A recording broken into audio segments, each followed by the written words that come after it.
about halfway between where you were and where where you are and where you started. All right. That's good. I like that right there.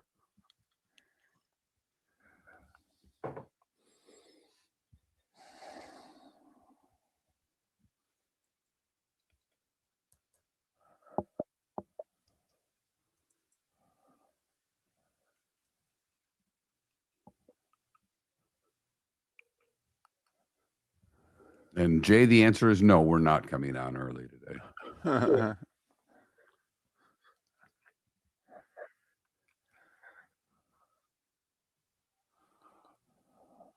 Morning, everybody.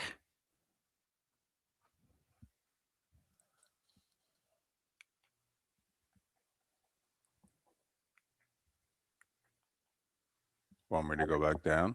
A little bit. Okay. There, I like that. Okay.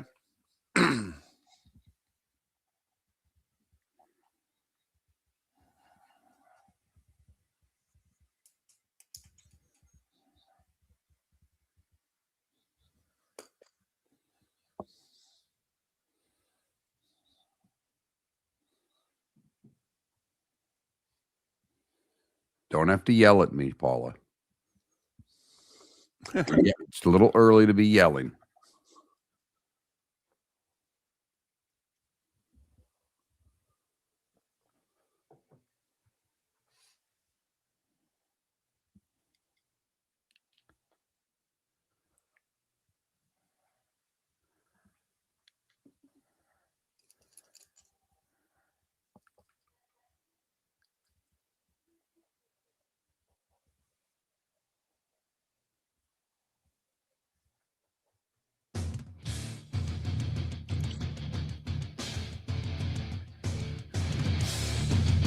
You're listening to Miller and Moulton, coming at you from the Floor Meister Studios. Floor Meisters, keeping it real.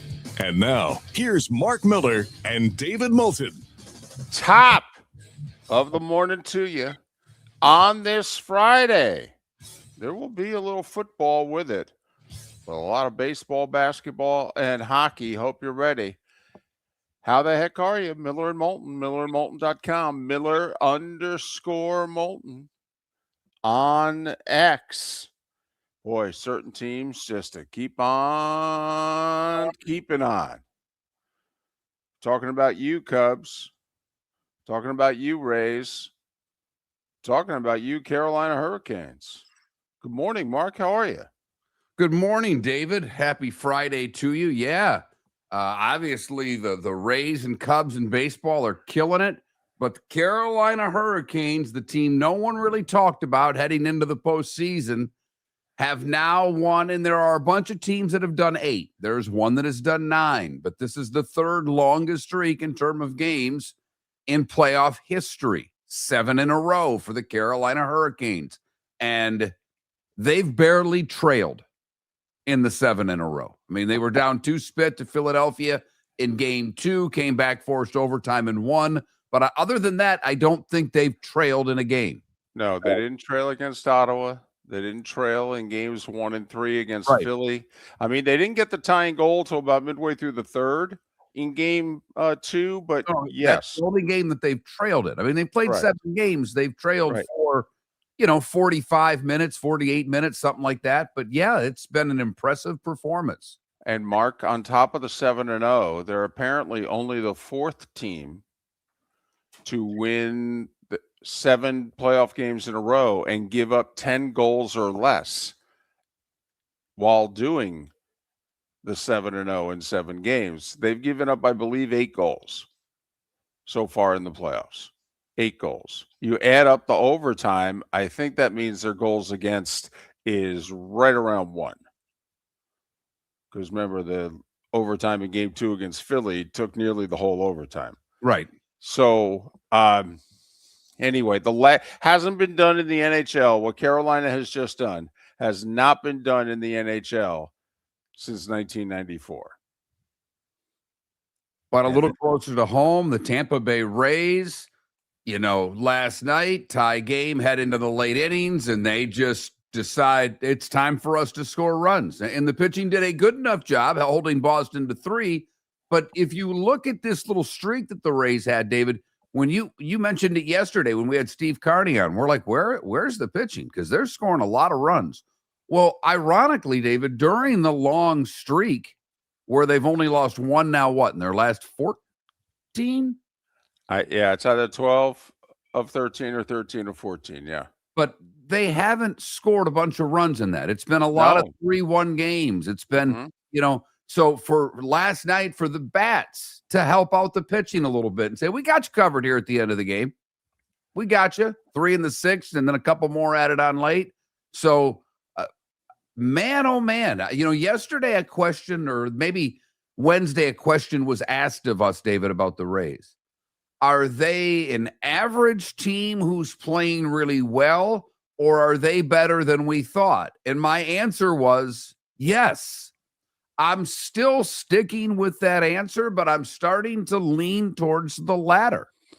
Well, I will say they're overworking their bullpen a little bit. They've got injuries to a couple of starting pitchers. So, it's a long season. And I think they're going to need some reinforcements. I really do. But, Mark, what was impressive last night, we had Steve Carney on, and he said during the stretch they've made 4 errors and 3 in one game. Well, they actually gave Boston a couple of runs last night. After getting a 3-0 lead, the defense actually let them down. And next thing you know, it's 3-3. But give Kevin Cash credit. He outmaneuvered the interim manager for the Red Sox. Boston goes to the bullpen in the 6th, and he outmaneuvered it. Remember, you got to face 3 guys, and he brought in a righty.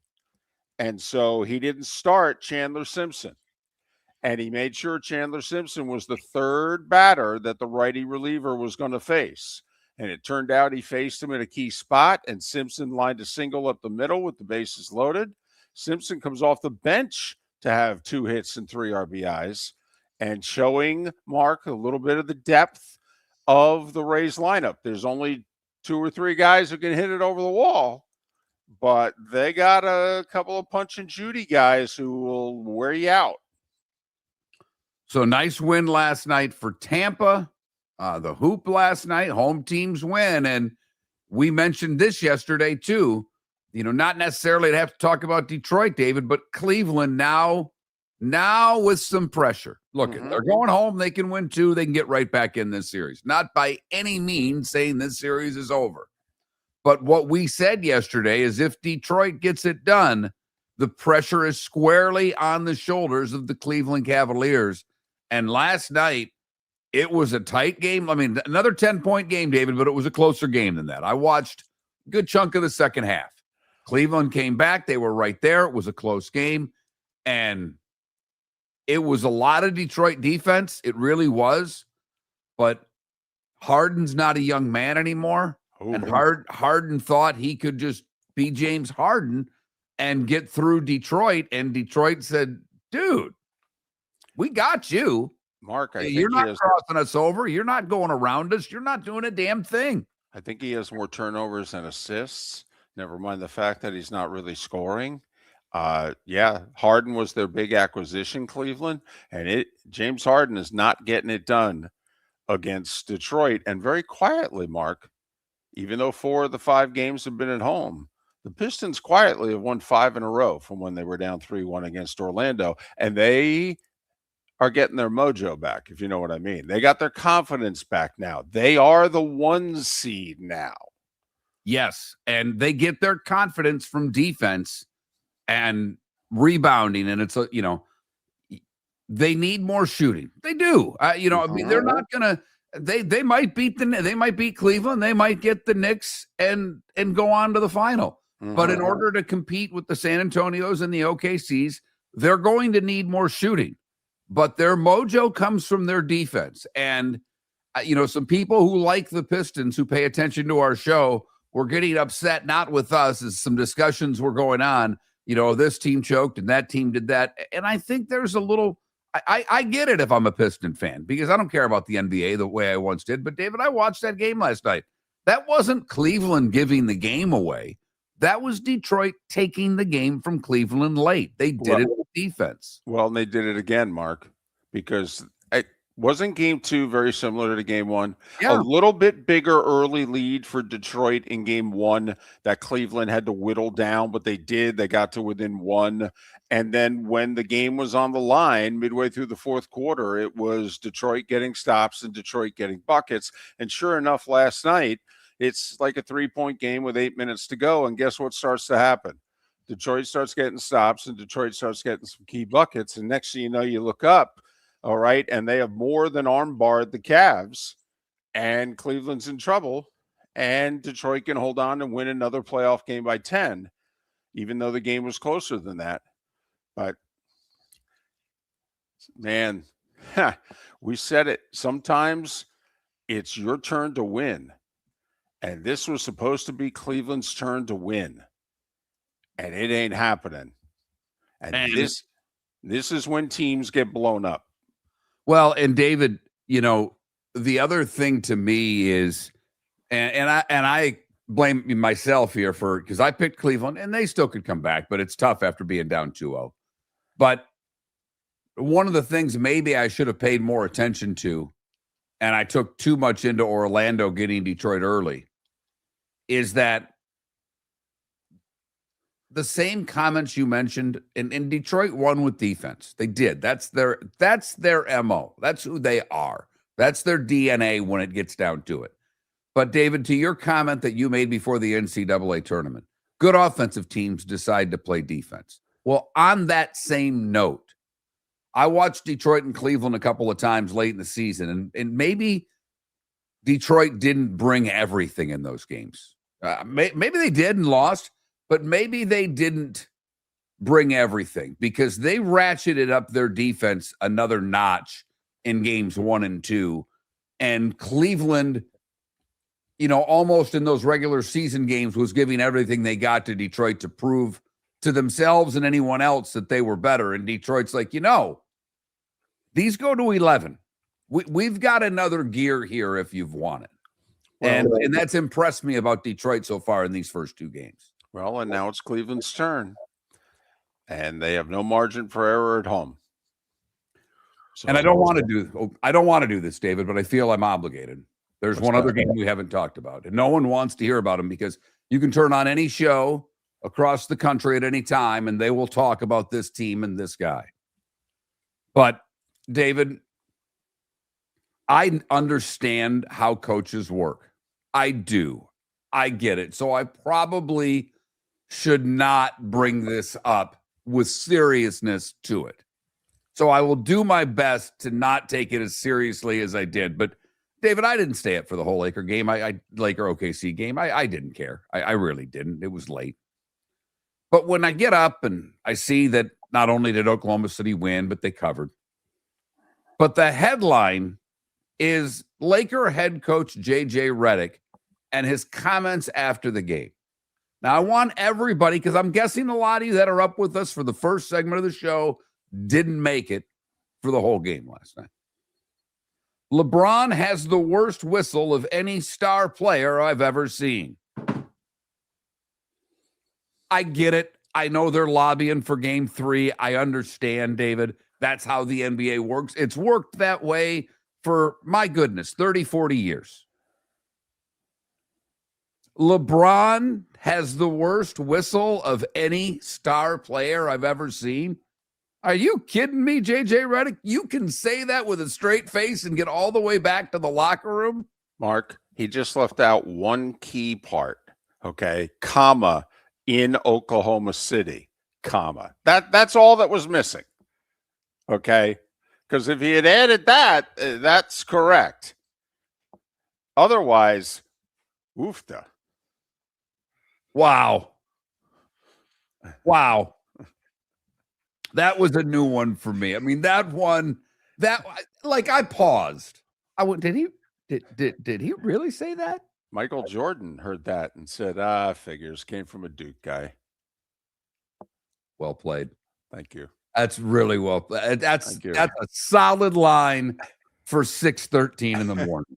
We will do our best to make it a Football Friday with Pat Kirwan. Lots to kick around as we head into a sports weekend. Miller and Moulton, the starting 5 in 25 minutes. Your roof is your home's first line of defense. At Pelican Roofing of Florida, Ryan John and their team bring years of experience to protect what matters most, your family and your business. From residential repairs to large-scale commercial roofing, we deliver honest work, fair pricing, and quality you can trust. An upgrade on your roof can lower your insurance costs. Don't wait for a leak to turn into a disaster. Call the experts at Pelican Roofing today. 1-866-9-PELICAN. That's 1-866-9-PELICAN. Online at pelicanroofingcompany.com. CCC 1332512. Floor Meisters just doesn't sell Cortec and carpet. They also sell a lot of wood. And what better time than now to stop in and see the nice folks at Floor Meisters for some new hardwood for your home. With white oak wood starting at $4.99 a square foot, that makes it affordable for everyone. With 10 colors to choose from, they have a color for everyone. So stop in. 6281 Naples Boulevard, right next to Costco, or go to the web. It's floormeisters.com.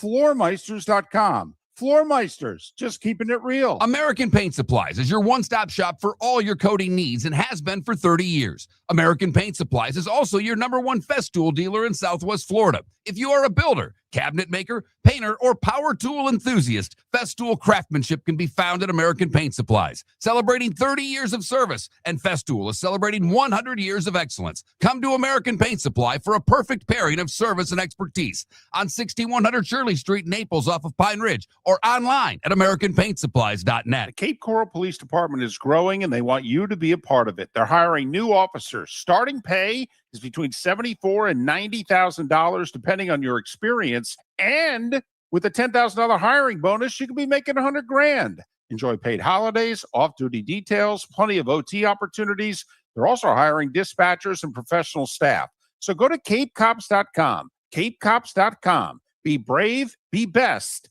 be Cape. This is Miller and Moulton.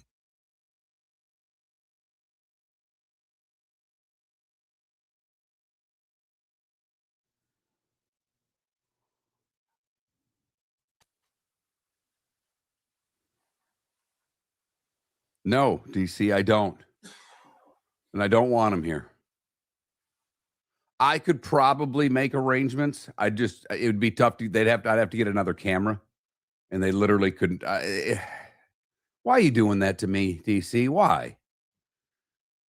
I got a nice setup here.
Yeah, actually, I gotta get that right.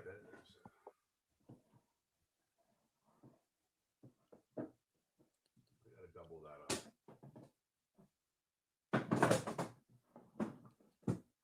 Now you're making me blowing this. There we go.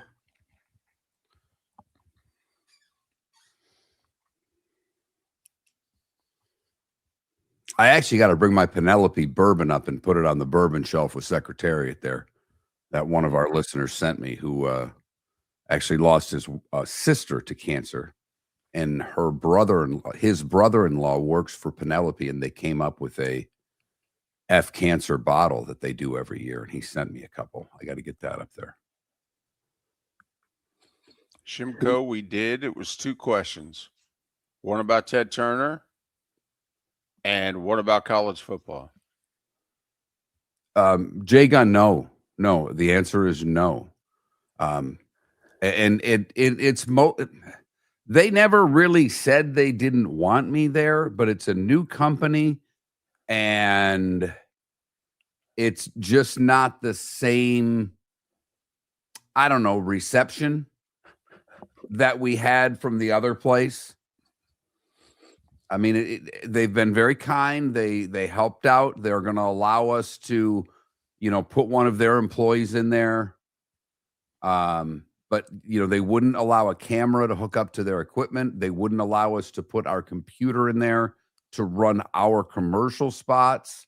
So they really had no desire to be the flagship. They kind of forced our hand to do this. So it's not anything negative towards them. Again, they've been terrific in getting a lot of stuff done, but they're just a little. It's interesting because they're just a local company and they're a little more tight security wise than the previous company we worked with that had stations literally all over the country. So just difference of management style. Facts more than complaints. That's all.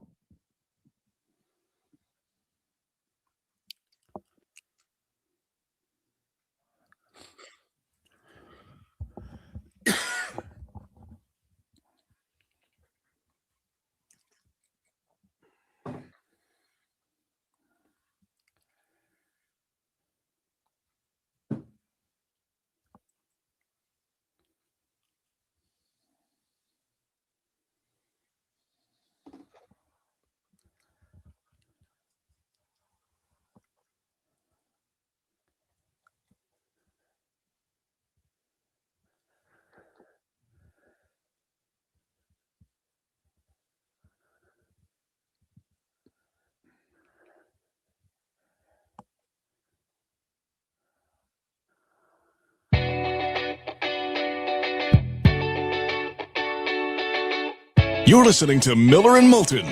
And now, here's Mark Miller and David Moulton. 21 minutes past the hour. Thanks for being with us on this Friday. Pat Kirwan will join us a little bit later on in the show. Miller and Moulton, millerandmoulton.com, Miller_Moulton on X.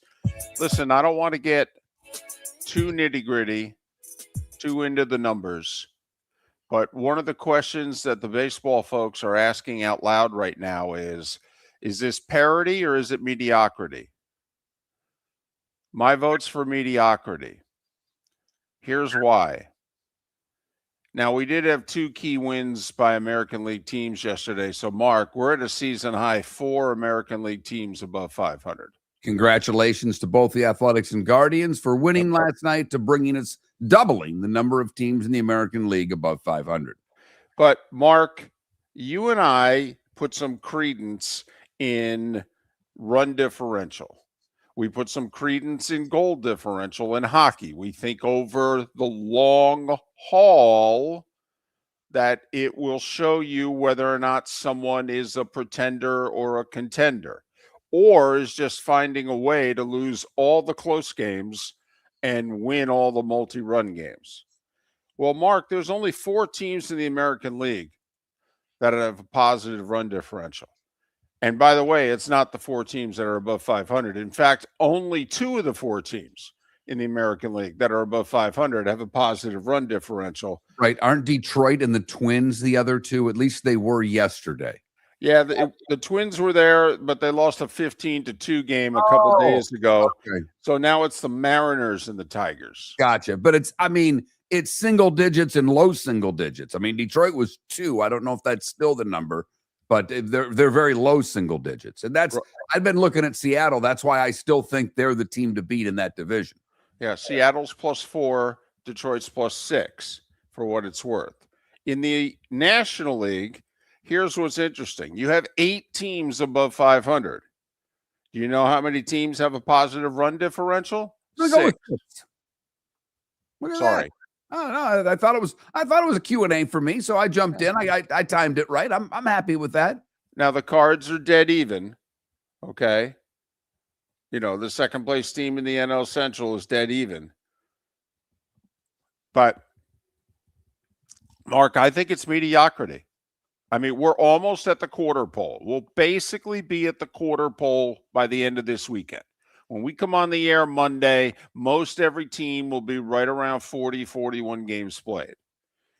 We have 10 of the 30 teams that have a positive run differential as we approach the quarter pole. Now, some of them are close, -2, -4, so maybe they have a good weekend, and that number could jump from 10 to 12, say, come Monday. But for what it's worth, Mark, I really believe right now, is it parity or is it mediocrity? I think it's mediocrity, which is causing the parity. And if I'm right, and let's just say I'm a general manager of a team, if I'm right, don't I want to be even a little more aggressive to separate myself from the mediocrity? Well, that's David. This is where I wish more GMs had your mentality, because we know that that's always been your. I've done a show with you for 20 years. You begin the season and you're ready to trade a guy. I mean, when I sat there and told you the Phillies or Mets are going to fire a manager, and you chastise, it's a play. I don't know what to tell you. That's not how it works. We fire managers first. It's just what happens. We don't fire players. Should we? Probably. But here's my argument to your reasoning. And I love your reasoning, but I'm just going to take the current general manager's side, because that seems to be what happens. Because of all the mediocrity / parity, more teams think what? They're in it. Yep. And they're not going to give up a player for prospects or whatever the case may be. David, what we really need is some old school general manager type action. When teams actually tried to make win-win trades now, what do you need? You need a bat? Hey, I got 3 bullpen arms. Which guy do you want? Because I need your platoon left fielder who bats from the right side, who can help my roster, or whatever the case may be. And maybe even some big names getting dealt for one another. I mean, there was a time, David, that we made trades starter for starter. Doesn't seem to happen anymore. Everybody has to win a trade. We are in a win-win-win mentality, and GMs are so fearful of losing a trade that they don't make moves. So would I love to see it? Do I think there's a lot of there with your comments? I do, but I typically don't see that out of general managers until it becomes trade deadline time. Well, Mark, here's what I'm hoping for. And you're right. I mean, we all know you're right. But here's what I'm hoping for. We're getting close to some teams like, our deadline is Memorial Day. Okay, take a picture of the standings on Memorial Day, and you can take about 80% of that to the bank every time. Mark, we're getting to the point where some teams may wave the white flag. I don't know that Houston goes much further without waving the white flag. And they got a couple of guys that if they decide to put them on the market, that's game changers. That's like the Red Sox. Remember, that Red Sox-Giants deal went down early last year with Devers going out west. Okay, there's a part of me that thinks we may get one of those before June. Well, I hope you're right. The Devers thing, there were a few more extenuating circumstances with that. And I'm trying to think. I've not seen it. Houston's dealing with a lot of injuries right now. The tough part is they're only like 4.5 back. I know. Unbelievable. Even though they're not even close to a good team right now. No, they're not. And I don't know if they can become one. The Twins may also hang around 3, 4, 5 games back. They're not a good team right now. What do the Twins have really to get rid of? They got rid of all of it last year. Well, if they can get Joe Ryan healthy, they put him on the block, they could get a lot for him. Listen, if Byron Buxton needs to waive his no trade, and he won't do it. And I applaud his loyalty and wanting to be a Minnesota Twin and all that. But I think Kevin Garnett's got to give him a phone call, because Garnett put in about a dozen years with the T-Wolves and he didn't want to be traded at all. And then finally, his friends around him said, dude, your team's rebuilding again. Okay, go play for a contender. And he approved the deal to Boston. And Buxton needs to do that. Somebody needs to finally say, listen, I applaud your loyalty. And the Twins will always love you, and you may make the Ring of Honor and all that stuff. But, dude, it's time to go play some meaningful baseball. Well, and I think, look, I don't think players play for the fans. I've not thought that in a long, long time. I think there's the occasional guy who likes the fans more than others. But Buxton could leave the Twins tomorrow, and there's not a Twin fan that could. I mean, they could be mad that he was hurt a lot. That maybe he didn't fulfill everything they wanted. But to your point, David, from a loyalty standpoint, how could a Twins fan be mad at him? Right? I mean, but I guess he's wanting to be another Joe Mauer. He's not as good. Okay, but he's wanting to be another Joe. But Joe's like, I ain't going anywhere. From St. Paul, for goodness sake. I'm not leaving. But there are some teams that are getting close. And I wonder if they'll be waving a white flag here by the end of May, or whether or not you're going to be right again, in which it's like, take a look at the standings, man. There's a lot of bad teams. Why should these teams wave the flag? But maybe the Jays or the Orioles, who had much higher expectations to where they are than where they are right now, maybe they're the team that makes a trade more like what the Red Sox did last year. Maybe they're ready to move somebody of substance to another team who needs them. A bat in Toronto going to Cincinnati.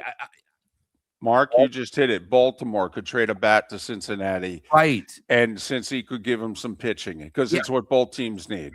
Cleveland getting a bat from somebody, right, and giving up some pitching. I mean, there are some trades there. Miller and Moulton starting fives next. American Paint Supplies is your one-stop shop for all your coating needs and has been for 30 years. American Paint Supplies is also your #1 Festool dealer in Southwest Florida. If you are a builder, cabinet maker, painter, or power tool enthusiast, Festool craftsmanship can be found at American Paint Supplies. Celebrating 30 years of service, and Festool is celebrating 100 years of excellence. Come to American Paint Supply for a perfect pairing of service and expertise on 6100 Shirley Street, Naples, off of Pine Ridge, or online at AmericanPaintSupplies.net. Floor Meisters just doesn't sell Cortec and carpet. They also sell a lot of wood. And what better time than now to stop in and see the nice folks at Floor Meisters for some new hardwood for your home. With white oak wood starting at $4.99 a square foot, that makes it affordable for everyone. With 10 colors to choose from, they have a color for everyone. So stop in, 6281 Naples Boulevard, right next to Costco, or go to the web. It's floormeisters.com. Floormeisters.com. Floor Meisters, just keeping it real. Mark Miller for Sleep Treatment Direct. They are helping me with sleep apnea. And by helping me, I mean curing me. No more CPAP machine. No more snoring. No more tossing. No more waking up exhausted. Their expert team got me the right treatment, fast and hassle-free. If you want to feel energized and get rid of your snoring, call Sleep Treatment Direct today. 444-1741. That's 239-444-1741. Sleep Treatment Direct. Sleep safe and sound. Your roof is your home's first line of defense. At Pelican Roofing of Florida, Ronnie John and their team bring years of experience to protect what matters most, your family and your business. From residential repairs to large-scale commercial roofing, we deliver honest work, fair pricing, and quality you can trust. An upgrade on your roof can lower your insurance costs. Don't wait for a leak to turn into a disaster. Call the experts at Pelican Roofing today. 1-866-9-PELICAN. That's 1-866-9-PELICAN. Online at PelicanRoofingCompany.com. CCC 1332516. This is Miller and Moulton.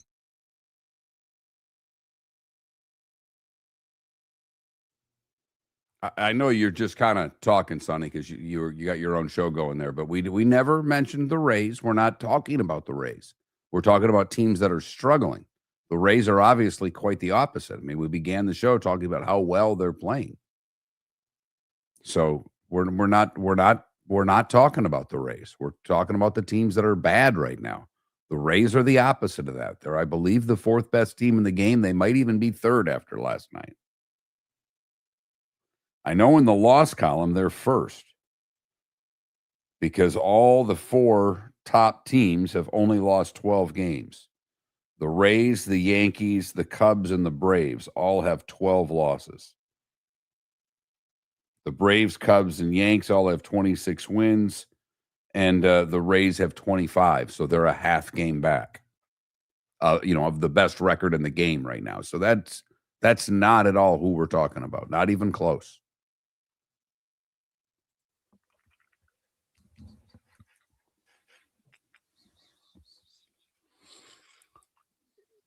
David, I'm going to tell you right there, and I'm going to take the short segment in the 7 o'clock hour because it was the baseball hour and it's your hour. But you're lucky because I was going somewhere you didn't want to go if you didn't start with if you start with that. Well, I'm ready to go boating. That's all I'm saying. Well, that's what 721's for. It's probably better to go boating then. Yeah, you're probably right.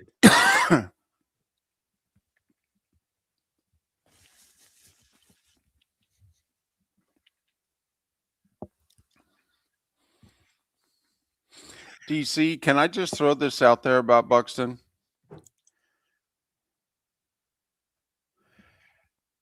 When you really needed Buxton, when you had teams that were pretty good and you really needed him, how many times was he hurt? And now, when you're not pretty good, now he's healthy. I'm not saying that it was done on purpose because I don't think it was. I think it was just really bad timing. But there were a couple times where the Twins were interesting. And they would have been really interesting if he was healthy. No doubt. And David, I get your point. I get exactly what it is you're saying with that. It's like, because there's part of me that I'm with you. There's no way it's on purpose. No. But man, it's a whole lot easier to play well and not have a care in the world when your team has no chance than to play for a team that's in something. Like, this is when you wave it and prove you're worth something. Go play for a contender. Help them. I mean, I think I almost think you're doing an injustice to the Twins by not letting them trade you. They're trying to rebuild this thing. They don't need you. They need 3 young guys in hopes that, maybe 2 of them can play in 3 years. Plus, let's be honest, they'd love to unload his salary because they're one of those teams that got crushed by this regional cable thing falling apart. I'll be curious to pay attention to what goes on with Detroit doing their own thing, because the Twins, they have worked. I mean, the Detroit package is the Wings and the Tigers. In a state like Michigan, that's all they've got. You would think that has a fighting chance. Well, it's pretty much year round, right? Yeah.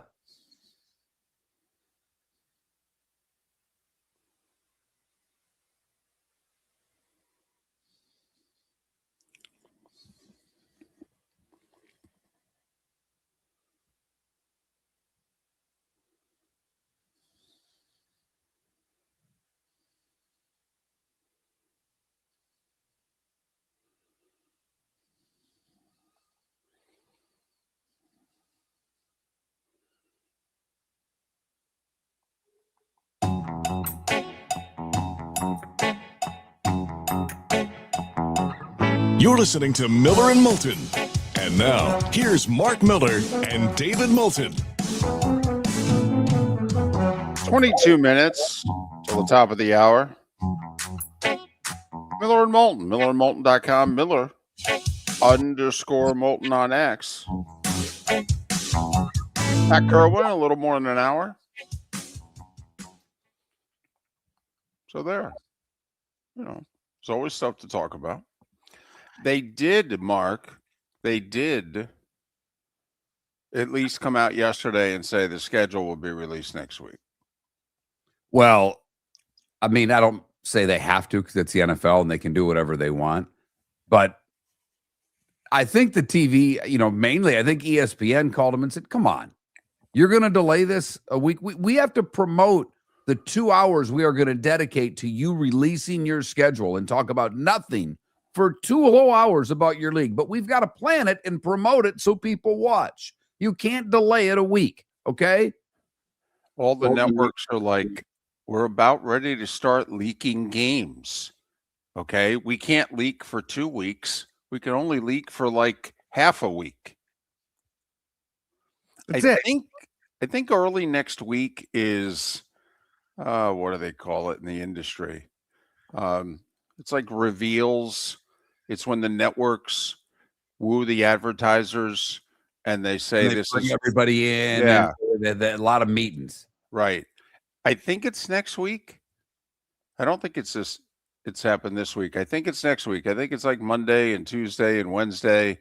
And so while they're revealing to the advertisers what their lineup is, they want to be able to leak a game or two that they have. Something for the morning show to kick around. Those sports loving people on the Today Show and Good Morning America. 20 minutes before the hour. Time now for The Starting Five. 5 big stories you need to know. Here is the Starting Five. Let's start with baseball, and let's start with the Rays, second hottest team in the league. Tied at 3 in the 6th. Chandler Simpson comes off the bench, 2 RBI single. He later added an RBI triple. Rays have won 7 in a row. Doubled up the Red Sox 8-4. Yankees with a 6-run 6. They stay in first by a half a game. They beat Texas 9-2. Dominguez, the left fielder, got hurt. However, it's led to Spencer Jones, the highly touted best prospect the Yankees have had for 2 years now. He got called up. He's going to get some playing time. We'll see how it goes. By the way, Carlos Rodon coming back for the Yankees. And the other guy, the righties, he's not too far away either. Cole. Garrett Cole guy. Yeah. So they're the best team in the American League, and they're getting 2 frontline starters back. I don't know. They seem like they're pretty good. Just as long as that right fielder stays healthy. That's all. Before 8,588. And we thank you. Which was the biggest crowd of the series by far. The Marlins scored an unearned run in the 9th to beat the Orioles 4-3. 4-game series at home against the Orioles. Didn't draw 30,000 total. Didn't draw. It was 4-game series? 4-game series. Right. So that's 7,500 a game. They didn't reach that plateau. They were more like 7,350. I'm sorry, what? Include the dogs. Do you get there? I thought the dogs were part of the Philly series. It was. Just having a little fun. No, I know. Please, I would have added, what was it, like 167 dogs? I would have added the dogs to the list if it would have got them to 30,000. Guardians got a 3-run homer from Bo Naylor. Put away the Royals 8-5. Hey, they're above 500. How about that? AL Central leaders above 500, as is the AL West leader, because the A's beat the Phillies 12-1. They hit 4 homers, and they're 19-18. Do the Guardians get one too? Thank you. J.J. McCarthy, grand salami off Craig Kimbrell in the 8th. There's a bomb too. Colorado 6-2 over the Mets, snapped a 6-game skid. Well, save it for the Reds because, I talked you into taking a flyer, and I said it makes no sense at all. But the Cubs had won 8 in a row, and the Reds had lost 6 in a row, and the Cubs had walked off the Reds 3 straight games. I just said, maybe the odds are, and of course the Cubs were throwing their ace and the Reds were throwing like their number 5 starter. Yeah, the ace manhandled the number 5 starter. Cubs 8-3. They've won 9 in a row. Means the Reds have now lost 7 in a row.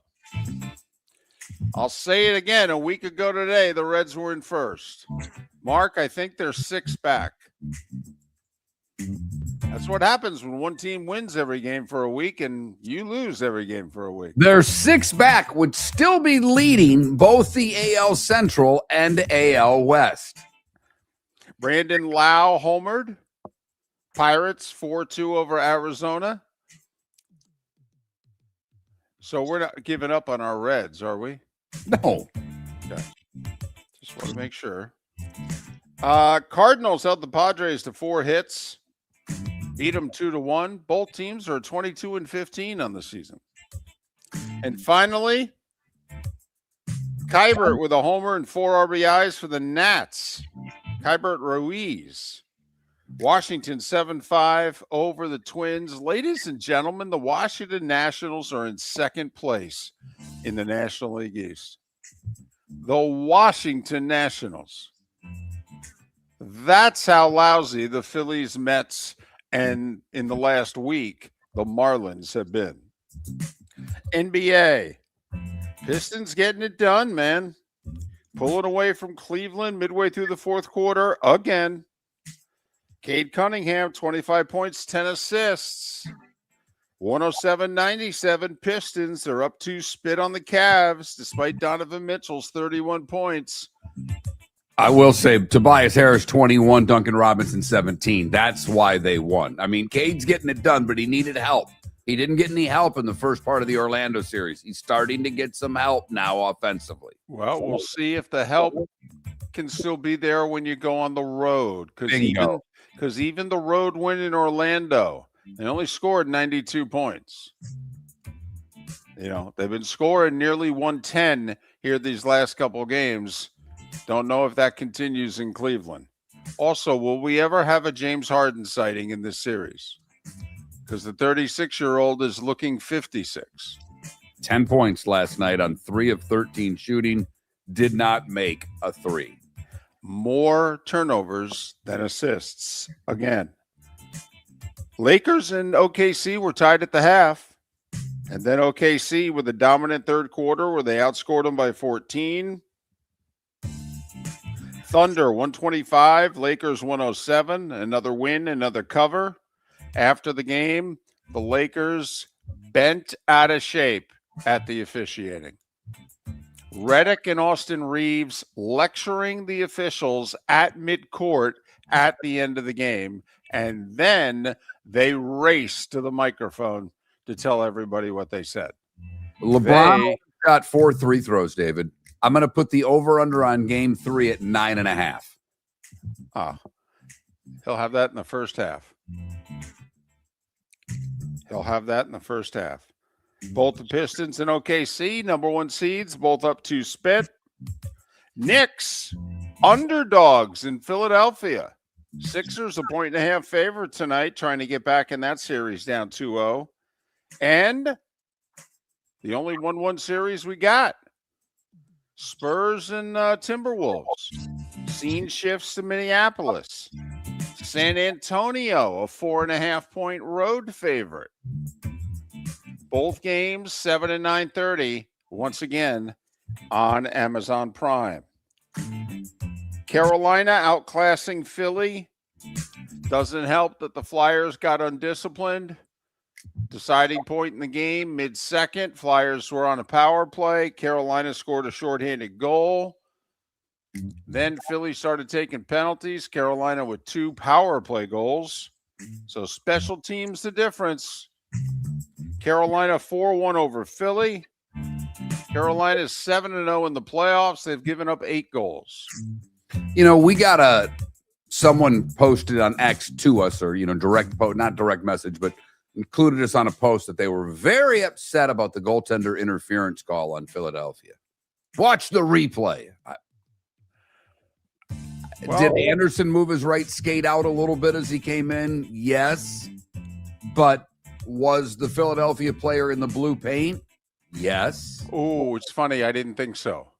I thought that Anderson's skate went outside the blue paint, and that's where the contact was made. Listen, okay, I get being mad, but you got your guy at a wide open net and hit the crossbar. Okay. But I think it led to a goal, and I understand you were upset. But it's funny, Mark. I think that would have been, if he had scored, I don't know. I thought that was really close as to whether or not the contact was in the blue crease. He made contact with the goalie's leg and skate, and it sent him sprawling. But I was leaning no. We would have differed in opinion on that one if we were doing the broadcast together. Well, I will say this, that, and, if it's on ESPN, their referee there, Jackson, would have agreed with the call because he agrees with every call. 2 series tonight. Game 2, Montreal at Buffalo. Sabres won game 1. Meanwhile, Vegas and Anaheim, good series. Couple of 3-1 games. Split. Series shifts to Anaheim. Uniforms for the Ducks and the Golden Knights are This is the ugliest uniform combination maybe right now you can get in sport. Yeah, this is this is ketchup and mustard with the Color Rush uniforms. I'm telling you, this is bad. Yeah, in fact, I think the NHL owes the Color Rush an apology, including that Rams-Bucks game of mustard ketchup back in 2015. Both hockey games on TNT tonight, by the way, if you're interested. Golf, round 1 suspended. There's like 6 golfers still on the course at Quail Hollow in Charlotte. Another elevated event. Matt McCarty, 8 under, is a one-shot lead over Sungjae Im, who is 7 under with a hole to play. There are 5 golfers that are 5 under, including defending champion Sepp Straka. Cameron Young, 3 under. Schauffele, 2 under. Rory, 17 pars and a birdie on his 18th. Couldn't make a thing yesterday. Spieth, Justin Rose, Hideki in the group at even. LPGA Tour, America's Open in Jersey. Allison Lee is a one-shot lead at 6 under over 2 of the top 3 players in the world, Thitikul and Lydia Ko. Michelle Wie played in the event. She's like host. And she decided to play. She shot a 10 over 82. She's a mom in her mid-30s now. NFL, Aaron Rodgers meeting with the Steelers this weekend. Still hasn't decided if he's going to play. Man, the Steelers have a much better sense of humor about this than I do. I mean, you playing or not? Give me a break. Vikings signed wide receiver Juwan Jennings to a $13 million one-year deal. That's fascinating. A team that has one of the top 2 receiving cores in the league signed Juwan Jennings to be their number 3 receiver. Boy, there are a lot of teams out there that seemingly, Mark, needed Juwan Jennings more than the Vikings. Remember that cornerback with the Colts, Kenny Moore? He said, I want out of here. Colts said, we want to trade you. Nobody wanted to trade for him, so they cut him, saved $7 million. Taylor Heineke retired. 33 years old, didn't play last year. Nobody wants him this year. He played for 7 teams in the league, including starting that playoff game for the Commanders against Brady and the Bucks. And as I mentioned, Wednesday or Thursday next week is when they're going to release the NFL schedules. And as we approach 7 minutes before the hour, that was the starting 5 big stories you need to know here on Miller and Moulton. I'm a little surprised right now. I'm a little surprised. About? The one thing I thought you were going to include in the starting 5 and didn't. Okay. I mean, you go LPGA. They've started. You love some LPGA. You do. You are a big fan of that league. Not a knock. You are. Yeah. You're a big fan of women's sports. I thought for sure I would get out of you that tonight the WNBA season begins. I thought I would. I thought I'd set you up.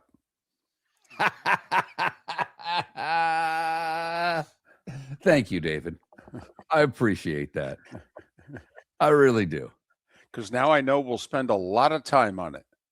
Absolutely. Point spreads and all. Miller and Moulton. Thanks for listening. The Cape Coral Police Department is growing and they want you to be a part of it. They're hiring new officers. Starting pay is between $74,000 and $90,000, depending on your experience. And with a $10,000 hiring bonus, you could be making $100,000. Enjoy paid holidays, off-duty details, plenty of OT opportunities. They're also hiring dispatchers and professional staff.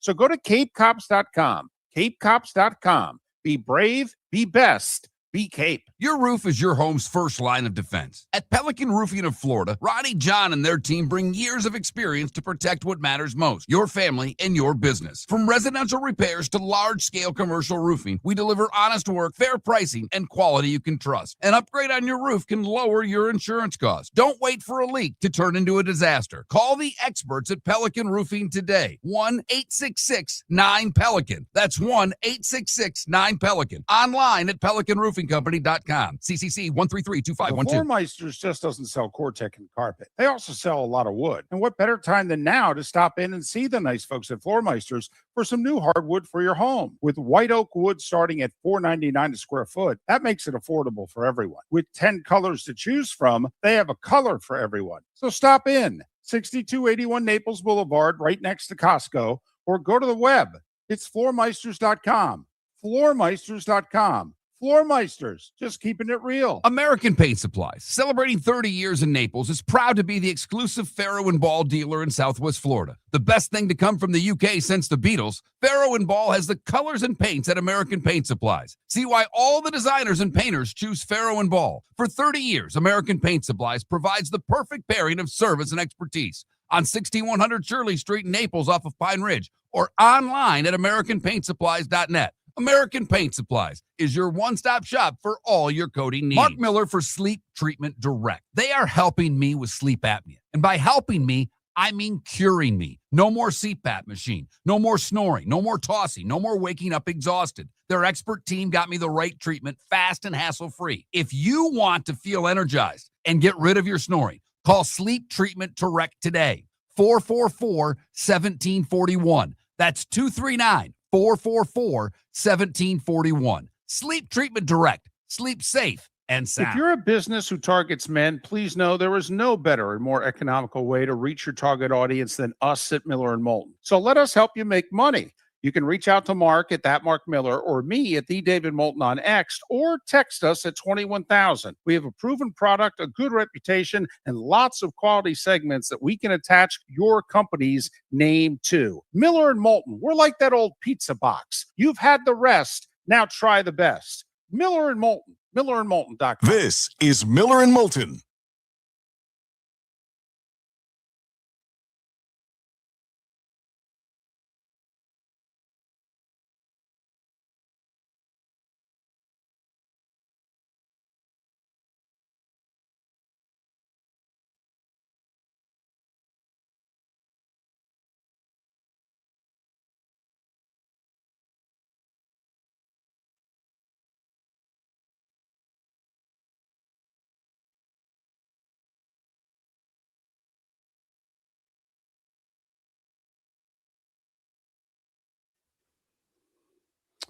Yeah, Eddie Cheese, I'm with you. You know, I said there seems to be a few teams that could have used him. I mean, Buffalo couldn't have used him. When are they going to invest in some receivers?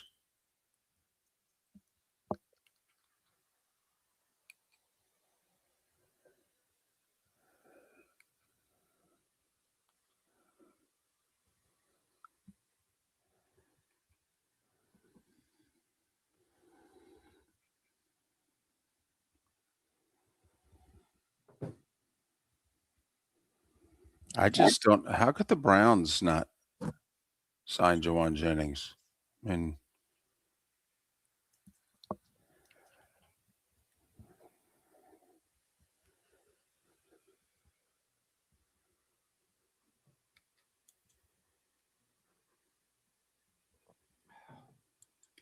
So, David, look at I'm always on the side of the umpire. Last night, my daughter's game. Stupid base running error by our team. We were going to lose anyhow. It didn't matter. But the girl tagged our girl high running into third. Okay. She tried to get an extra bag. The umpire, there's two umpires. There's a guy between second and short. He calls her out. He did not have the best angle. Okay. Our third base coach immediately points to the home plate umpire, old guy. And they run off. They think the game's over. It was the last out of the game. We weren't going to, and I don't care. You know me. But he points to the home plate umpire, trying to get him to, hey, overrule that call. She was in, and she was safe. I don't care. And I didn't see it. That's 100 feet away from me. I'm like, well, it's 60 feet away, dude. This is baseball. It's softball. Bases are 60 feet. And he starts yelling, and he's like, well, you got a better, and the coach is like, you got a better angle. He can't see from back there. And this umpire starts yelling. I mean, yelling at our coach. Oh. And he's doing it right in front of all the girls. And the coach you don't need to talk to me that way in front of her. And he storms off and yells something and then runs and gets like the head of the league and comes back. And I'm like, Blue, settle. Because I'm just I happen to be standing right there. And I'm like, Blue, settle down. Calm down a little bit. He just gave me a dirty look and marched off. I'm like, wow. And because the other ump that made the call walked up, I'm like, Blue, thanks. Good job. And if that ump would have just said, hey, I didn't see it, I'm too far away, and just done it in a demeanor that was fine, okay. But, oh, good God. He was a grumpy. And I laughed because he called a couple of late strikes and a couple of our parents were getting mad. I'm like, we've already played the hour and a half. He wants to go home. Yeah. I'm just telling you guys. Yeah. I'm just telling you. He's ready to go. He's had it for the night. It's 8:00. The man wants to get a hot dog and get the hell out of here. Yep. None of the parents like it when I say things like that either. Because I don't care. Once again, U14 softball. Right. Don't care. Yeah, he missed a call. My understanding is we'll have ABS here soon. Give me a break.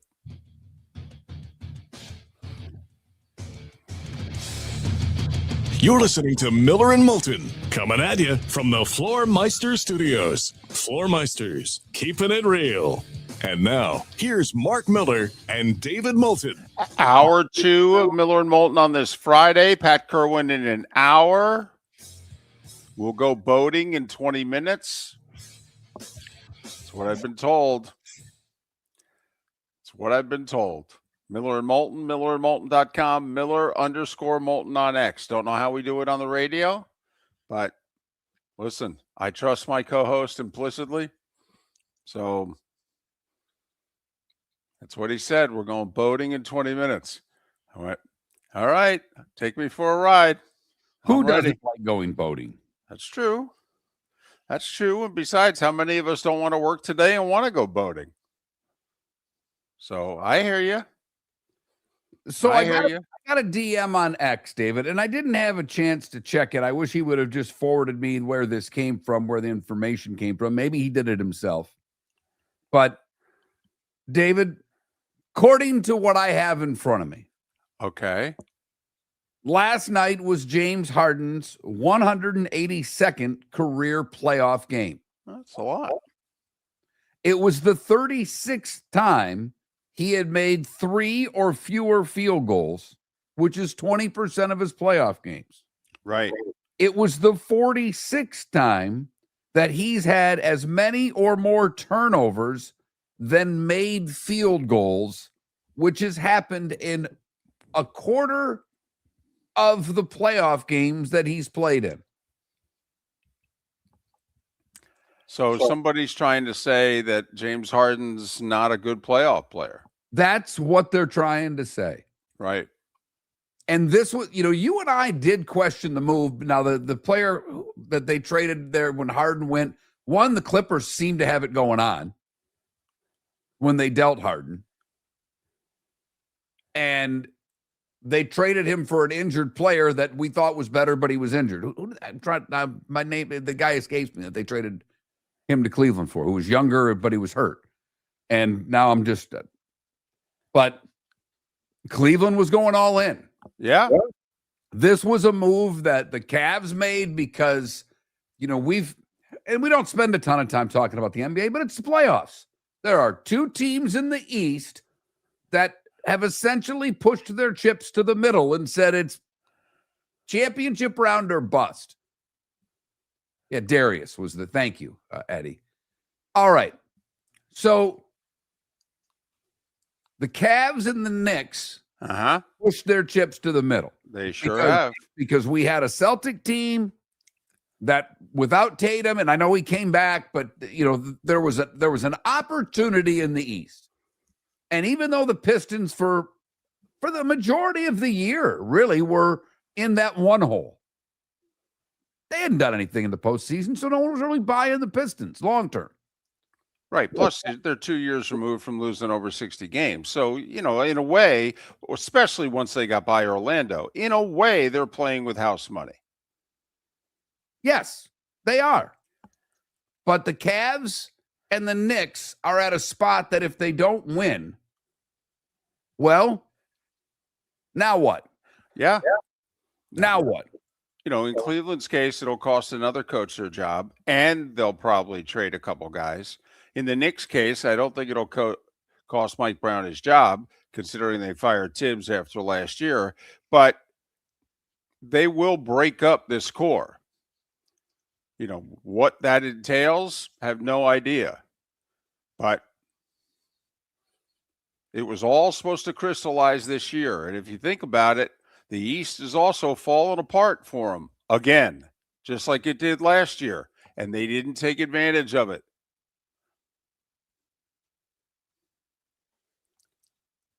But those Harden numbers that's some damn. Uh-huh. I mean, 25% of the time you're turning it over more than you're actually putting it in the hoop. Well, and also this is a nearly 5-year run here. They went out and got Donovan Mitchell like 3 seasons ago to go with their young front court. They've been trying to get past the second round now for a while. And quite frankly, the East, like I said, has been very vulnerable the last 2 years. And if Cleveland can't get past the second round in 25 and 26, well, then you got to conclude this group ain't going to do it. Absolutely. And hey, if Detroit moves on and the Knicks move on and the Knicks get them, good for them. And they go to the final. But the one team that you and I had said for the longest time that the Knicks didn't want to see are the Detroit Pistons. And right now, the Pistons are finding themselves in this postseason. How long will it last? No idea. No idea. Right. And for whatever reason, Detroit scored against the Knicks in the regular season, which right now you look at the Pistons and you go, whew, they're a team that's hard-pressed to get to 100. Now, a lot's changed. The Knicks are playing better and differently and what have you. And so who knows, regular season, postseason. A team can dominate a team in the regular season and lose in 6 in the postseason. We've seen it happen many times. But, yeah, right now, 2 teams in the East, one up 2-0, one down 2-0. And basically they both know win or rent, don't buy. And David, it's 40 years ago. But one of my favorites, it's over 40 years ago. One of my favorite series of all, probably my favorite series in which the team I was rooting for lost was a Pistons-Knicks series. When Bernard King was just unbelievable. Yeah. And even Isaiah Thomas had to nod his head and go, wow, for a week and a half, you were better than me. Close, really close. But you were unbelievable, man. Yep. But also, that was best of 5. No, I know. Like I said, it was 40 plus years ago, David. I know. It was 84. But that was the beginning of the Pistons run. The Pistons had a 9-year run. It began and ended with 5-game series losses to the Knicks. And in between, it was a lot of second round, conference championship, NBA finals. But it began and ended, with going out in the first round. And while the T-Wolves had a little something for San Antonio, we will see. Now going home, can they get another split and make this series interesting going to Game 5? I think so. Looks like OKC's, got the Lakers. Even going back to LA, is LA going to get a game in LA? Probably, because I think LeBron will go to the line a lot here in Game 3. So we shall see. I think we get a 2-2 series out of Minneapolis. I do. I think when we come on the air Monday, it's 2-2. That would be good. That would be good for the sport, because maybe Philly can win both games. I don't think so. Maybe Cleveland can win both games. I think more likely, because I just worry about Detroit scoring on the road. Can Tobias Harris and Duncan Robinson and some of the others continue to put the ball in the bucket when they're on the road? Well, they only got to do it once. If they get up 3-1, that'll be the end of Cleveland. But all the pressure now on the Cavs, the Sixers, I believe, are playing with house money. I do. I know a Philadelphia fan probably doesn't feel that way. Well, and the organization doesn't feel that way, I think, Mark, for this reason. Because, let's face it, Paul George and Joel Embiid, you can't count on them in the future. No. Paul George is old, and Embiid's 5 years older than his age, if you know what I mean. Maybe 15. And it's kind of like, well, if we have an opportunity, we might as well, push it to the limit here, because they have no idea when we'll have another opportunity with this guy in the lineup. I'll tell you what, from hockey standpoint, they better, look at the Habs got to make this a series tonight, because no one gives a damn about Vegas and Anaheim. And maybe the Wild, the Wild have tried to play two different ways against the Avs, and they've gotten their ass kicked twice. Well, Minnesota's got a problem against Colorado, besides the obvious. One, Colorado has been a lot more physical against the Wild than the Stars were. A lot more physical, and Minnesota has not responded well. Colorado has pounded Minnesota in the first two games of this series. Number one. Number two, Mark, for as talented and as good as the Wild are, at the center position, oh boy. Colorado is so good, 1, 2, 3, and that is not Minnesota's strength. Minnesota's strength are wings, defensemen, and I just wonder if this is just a really bad matchup for Minnesota. That 28 other teams, 30 other teams, I think Minnesota could take them in a deep series, if not win. I don't know if they match up against this team at all. Well, David, I'm wondering right now, and I know I'm getting out ahead of myself. Who's really going to, right now I'm hoping Carolina can match up with Colorado. I think they can, because I'm not seeing the Wild able to. And to me, would I be shocked if Torts and company, if they get through this series, give Colorado a couple of games? No, I wouldn't, because it just seems very Torts-like. But Colorado's far better than whatever comes out of that other series. Far better. Yeah, remember, we said this before the playoffs started. Don't sleep on the Carolina Hurricanes. They have more scoring than they've ever had before. They've been virtually a one-line team during this nice 7-8 year run that they've had of making the playoffs and winning a playoff series for 7 straight years. But they basically have been the Aho line, and that's it. And once you shut them down, they can't score, and then eventually their goaltending will let them down. 7 20-goal scorers on the Canes. 7. They've never had that before. I don't know. I actually believe the style that both Buffalo and Montreal play, whoever gets out of that series, I think they can give Carolina a series. I think the Eastern Conference Finals could be wildly entertaining. But I'm sorry, when you watch Vegas Anaheim, after you get done watching one of the, whether it's Carolina or whether it's the Buffalo series, you're like, are we in slow motion? Look for Montreal to be a lot more physical tonight. I don't think they played game one against Buffalo with the intensity that they played the Lightning series. I expect Montreal to be really physical tonight. And don't be dumb, because Buffalo's power play was great. Finally. And you don't want to see yourself in the box against this Sabre team. But, it's beautiful out here in Florida, David. And you know what we like to do when it's really nice out? Boy. Here Go we boat. go. Mm-hmm. The Cape Coral Police Department is growing, and they want you to be a part of it. They're hiring new officers. Starting pay is between $74,000 and $90,000, depending on your experience. And with a $10,000 hiring bonus, you can be making $100,000. Enjoy paid holidays, off-duty details, plenty of OT opportunities. They're also hiring dispatchers and professional staff.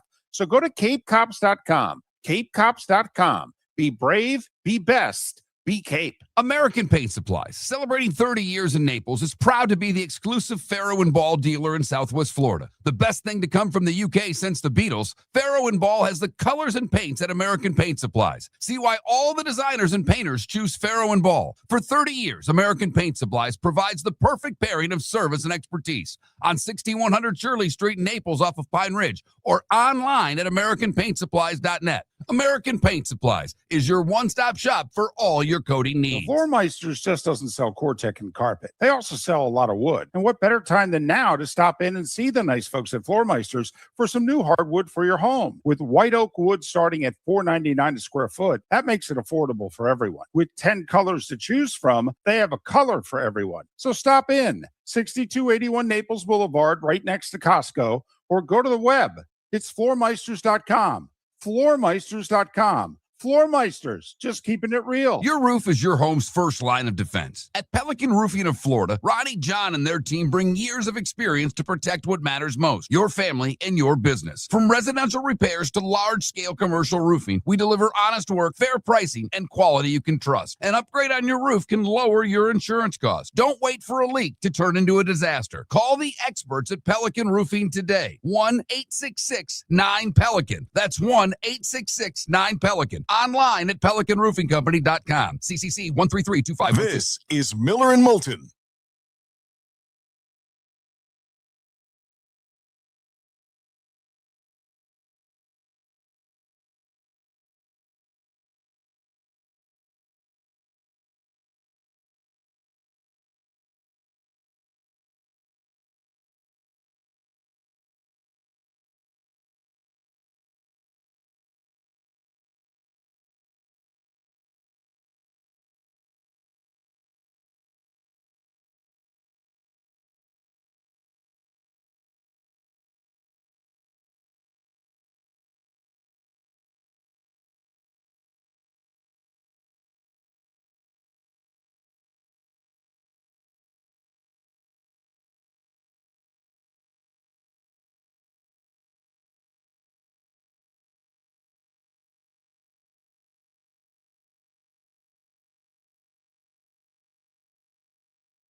Well, Puck, I would say that there's a lot more to while Detroit went from being the wealthiest city to where it is now, other than politicians. I mean, I would argue that perhaps the foreign dominance in the auto industry has more to do with it than Detroit politicians and General Motors greed. There's a lot more. I mean, that is a very just, I'm sorry, that's a damn near ignorant statement, Puck. Come on.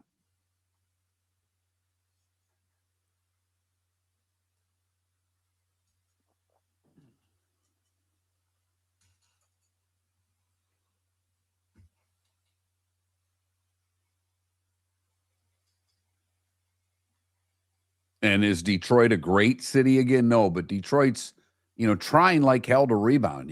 Dan Gilbert's done an amazing job there. I mean, it's far better than what it was. It's made a big jump. So I think compared to a lot of other cities in that part of the world. Because Puck, it's very obvious to me with the things you say. I know how you lean politically. That is a shot at a city's politics. Your comment was you blamed the politicians for why it's the guy made a photo album to show politicians how you can ruin a place with poor leadership. It was poor leadership that brought Detroit down. Come on. That's ignorant.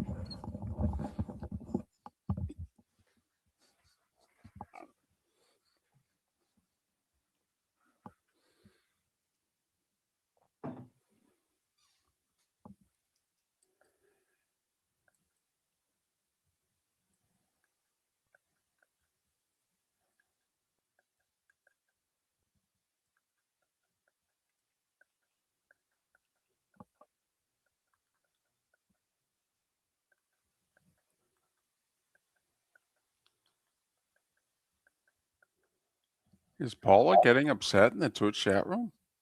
I started it. Not with Paula. I'm on Paula's side.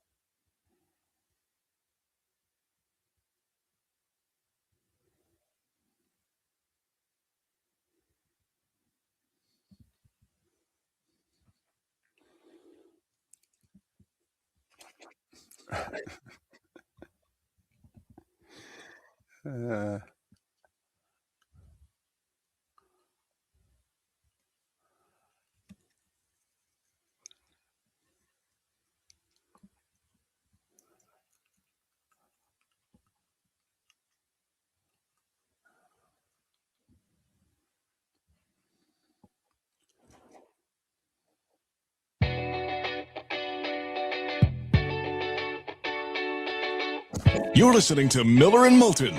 And now, here's Mark Miller and David Moulton. 21 minutes past the hour. Pat Kirwan coming up in 40 minutes time here on Miller and Moulton, millerandmoulton.com, Miller_Moulton on X. Just kicking the playoffs around.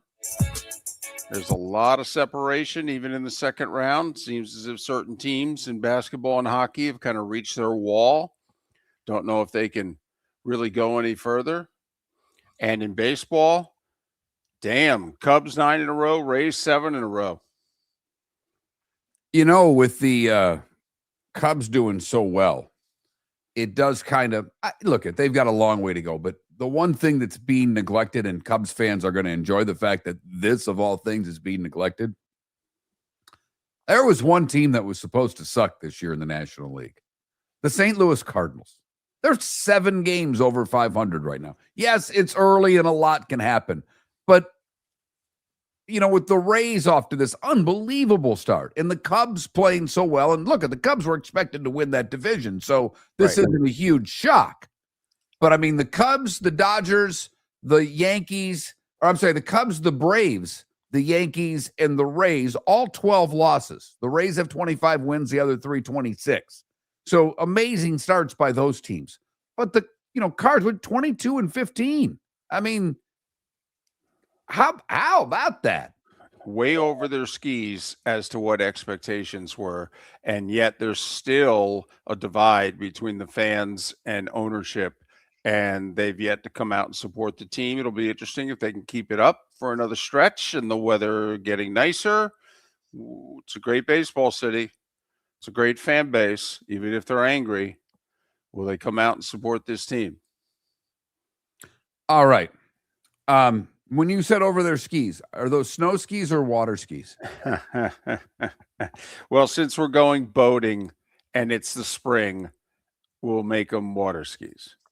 So, David, up until this week, to me, there are a handful of boating stories in sports. There are a lot of them, unfortunately, that ended up very badly. I don't want to talk about those. But to me, the most memorable boating story prior to this week, and I still think it's number one, is the Vikings boat cruise. When they have all the strippers and bunch of married guys out there, and there was a bunch of strippers and maybe more than strippers, and that ended up working out really badly for the entire Vikings organization. And that's how many years ago? I mean, were you still in North Dakota when that went on? Yes, I think I was. Yeah, it was a while. Right. Giants had a day off. They went boating. Okay, right before the playoffs against the Packers, and the wide receivers all went boating. And then the wide receivers dropped like 19 passes for Eli in the playoff game. Yes. And they were terrible. And so that boating excursion, a one-day bender, if you will, lives in infamy in that part of the country. But if you live, in the Northeast in the summertime, you can go boating anywhere you want. Right? Why? And I guess, in Tennessee, I don't remember. I lived in Nashville for a time, David. I don't remember a lot of boating in Tennessee. Huh. I thought there were a lot of lakes. Okay. Kept seeing all the advertising, by the cabins, okay, in the woods and the lakes and the rivers. And thought there were a lot of lakes. No? And there could have been. They were probably, I remember some friends of mine did boating in Kentucky, houseboat rental, and had a good time. But again, some boating on a lake in Tennessee has now become the story because, well, TMZ, that just institution of journalism, has another story out about Mike Vrabel and Diana Rossini doing some boating about an hour and a half from Nashville back in 2021. When he was the coach of the Titans. And she was really pregnant. About 7 months. Yeah. Yeah. Right. Mm-hmm. And the two of them went for a little boating excursion. Now, I don't know which kid's named which. My guess is this is when she was pregnant with Mike. That's my understanding. Yes. 2 months later, Mike was born. Right. Is she sure she wants to do 60 Minutes? Is she sure?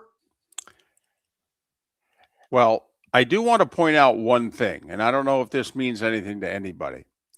So TMZ passed on this story originally.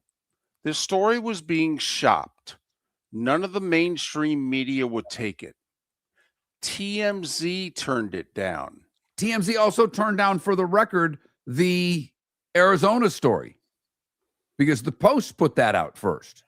And the New York Post put the Vrabel Rossini story out first. But that's there in Arizona. That's what I'm right. No. First. Right. That's what I'm talking about. TMZ passed on this story, and TMZ is now ashamed of themselves. And so now all of the nightclub video, boating stories from 23 and 21. Yeah, it's all TMZ. Why? Because they dropped the ball the first time and they're embarrassed. And trust me, people in the industry have said out loud, TMZ will be relentless on this story for the rest of the year because they feel as if they disgraced themselves and what they stand for by not printing this story the first time.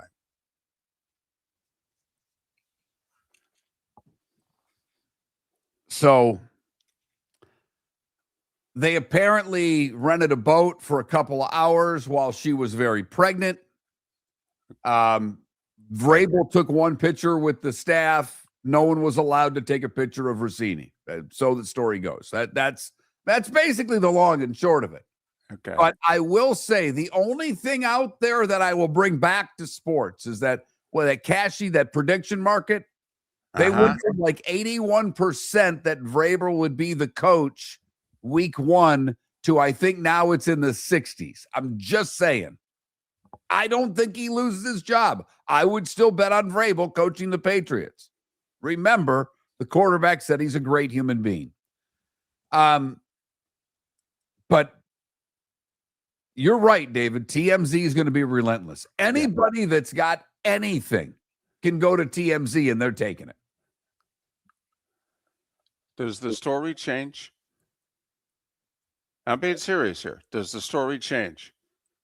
Okay. I think by now we've concluded this was a long-standing affair. They had a thing for each other. All right. They were blank buddies. Whatever. Okay. Does anything change? She's lost her career. He's the coach of the Patriots getting standing ovations wherever he goes. Seriously. Okay, TMZ come out with 13 more stories. Is the storyline going to change? Yeah. They were screwing each other for 5, 6, 7, 8 years. They have a thing for each other. Feel badly for their spouses, but how is this story going to change? Could somebody explain that to me? How does this story go to the next level? So Mike Vrabel cheated on his wife with Diana Rossini for X number of years. The Patriots don't care. The players don't care. Robert Kraft doesn't care. Robert Kraft doesn't care. How does this story change? It's something to talk about during the slow off season, but seriously, tell me how the story changes. Well, the one thing that I still have, and it has like there's, and the name escapes me of the one gal that backed her right away. Jameel Hill backed her, and there's one other one, and I can picture her. I just can't come up with the name. But I am a little bit surprised that more female reporters haven't come out and said, "Are you guys serious? We're going to play this one way." That's what I'm waiting for. Miller and Moulton, Pat Kirwan, 30 minutes. Your roof is your home's first line of defense. At Pelican Roofing of Florida, Ronnie John and their team bring years of experience to protect what matters most, your family and your business. From residential repairs to large-scale commercial roofing, we deliver honest work, fair pricing, and quality you can trust. An upgrade on your roof can lower your insurance costs. Don't wait for a leak to turn into a disaster. Call the experts at Pelican Roofing today. 1-866-9-PELICAN. That's 1-866-9-PELICAN. Online at pelicanroofingcompany.com. CCC 1332512. Floor Meisters just doesn't sell Cortec and carpet. They also sell a lot of wood. And what better time than now to stop in and see the nice folks at Floor Meisters for some new hardwood for your home. With white oak wood starting at $4.99 a square foot, that makes it affordable for everyone. With 10 colors to choose from, they have a color for everyone. So stop in. 6281 Naples Boulevard, right next to Costco, or go to the web. It's floormeisters.com. Floormeisters.com. Floor Meisters, just keeping it real. American Paint Supplies, celebrating 30 years in Naples, is proud to be the exclusive Farrow & Ball dealer in Southwest Florida. The best thing to come from the UK since the Beatles, Farrow & Ball has the colors and paints at American Paint Supplies. See why all the designers and painters choose Farrow & Ball. For 30 years, American Paint Supplies provides the perfect pairing of service and expertise on 6100 Shirley Street in Naples off of Pine Ridge, or online at AmericanPaintSupplies.net. American Paint Supplies is your one-stop shop for all your coating needs. Mark Miller for Sleep Treatment Direct. They are helping me with sleep apnea. And by helping me, I mean curing me. No more CPAP machine. No more snoring. No more tossing. No more waking up exhausted. Their expert team got me the right treatment fast and hassle-free. If you want to feel energized and get rid of your snoring, call Sleep Treatment Direct today. 444-1741. That's 239-444-1741. Sleep Treatment Direct. Sleep safe and sound. This is Miller and Moulton.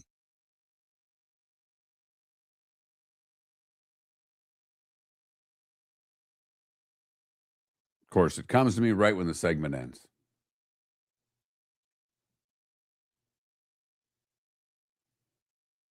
$1,500 18-year-old American men just applied to Florida State.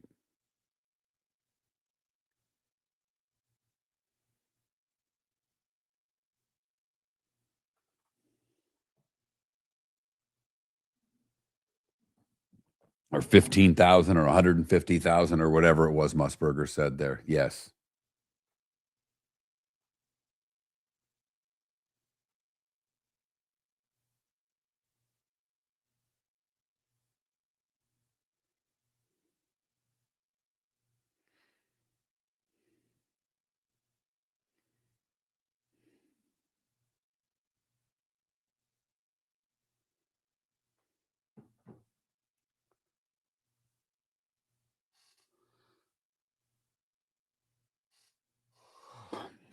Well, here's the thing, Tim. Will it change?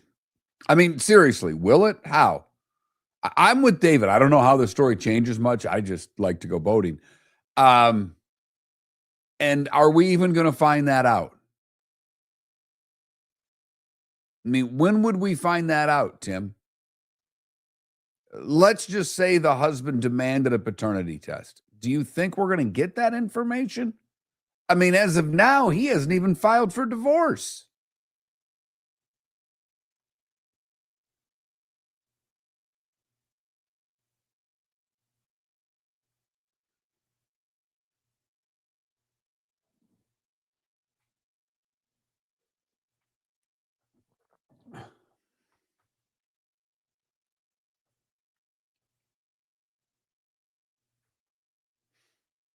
Well, that's a bigger.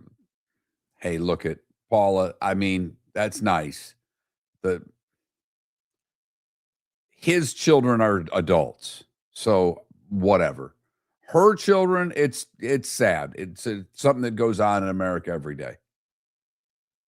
They're not, will they have to read this one day?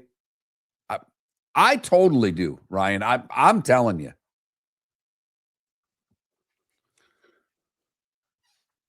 What I think would be interesting, and I doubt I'll say this on air, because I don't think she's the only female reporter that's done this, is that if a bunch of them just started coming out and saying, you really think she's the only one? Hell, I did with this coach. Like admitting it, that would be funny.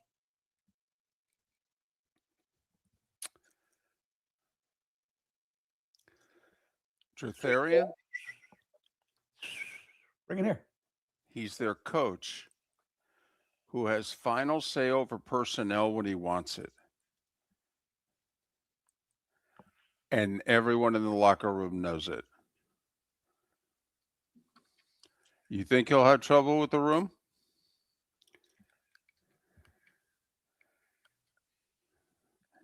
Trutharian, how many of the guys in the room have a Diana Rossini?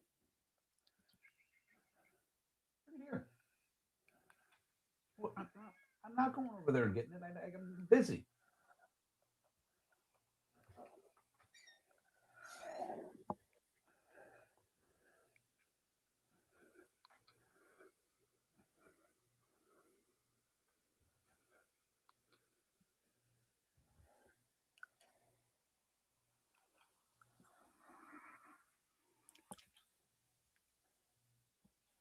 Mark, I could take this story one step further if you'd like. What I like? I'm just saying. Oh, crap. I forgot to do what I wanted to do there. Son of a gun. I'll do it next break. Run way behind David. Huh.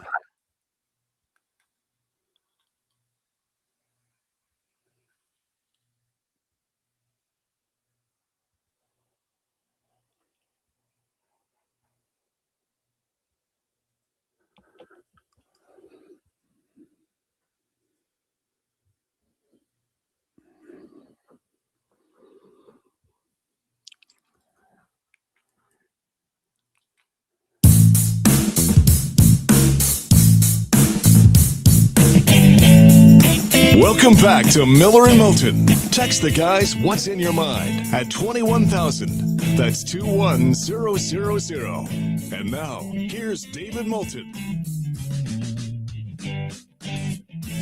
22 minutes until Pat Kirwan joins us at the top of the hour here on Miller and Moulton. MillerandMoulton.com, Miller_Moulton on X. You know, the one thing on the Pelican Roofing of Florida text line, David, 21,000 for those of you that don't know the number. I'd love to hear from you.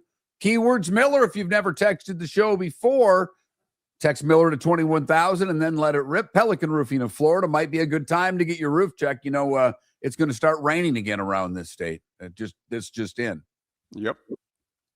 1-888-9 Pelican. 9 Pelican. Right. Yeah, one too many numbers. Right. But it works. 1-888-9 Pelican. I got to double check. Is it 888 or 866? Now I'm confused. It's been a while since I gave the number. Now I got to listen to the commercial. Okay. And I don't do that. Well, why you do that? Well, just let me get a couple of texts out quick, and then I'll let you Okay. go. Because people take this and go at the Patriots, and they have some fun, David. And before you get serious, let me have a little fun. It is proven no matter how many times the Patriots cheat at anything, nobody does anything about it. Thanks, boys. Well, I don't know about that. They've taken multiple first-round picks away, and but okay, all right. Another texter says, Patriot promotion night, bring your blank buddies for a free massage. There you go. Sorry, David. I thought it was just worthy to get those out. Let it go, No go problem. ahead with your seriousness now. Well, I don't know if you asked it or then I asked it rhetorically. But, Mark, there's two parts to this, which is why I don't think you have anyone in the mainstream media commenting. First off, are there improprieties between reporters and athletes and reporters and coaches and front office people? Yeah, it's not widespread, but yes, yeah. So, and maybe some of the current reporters have had an impropriety or two. And so they're not going to say anything. But to me, here's the bigger issue.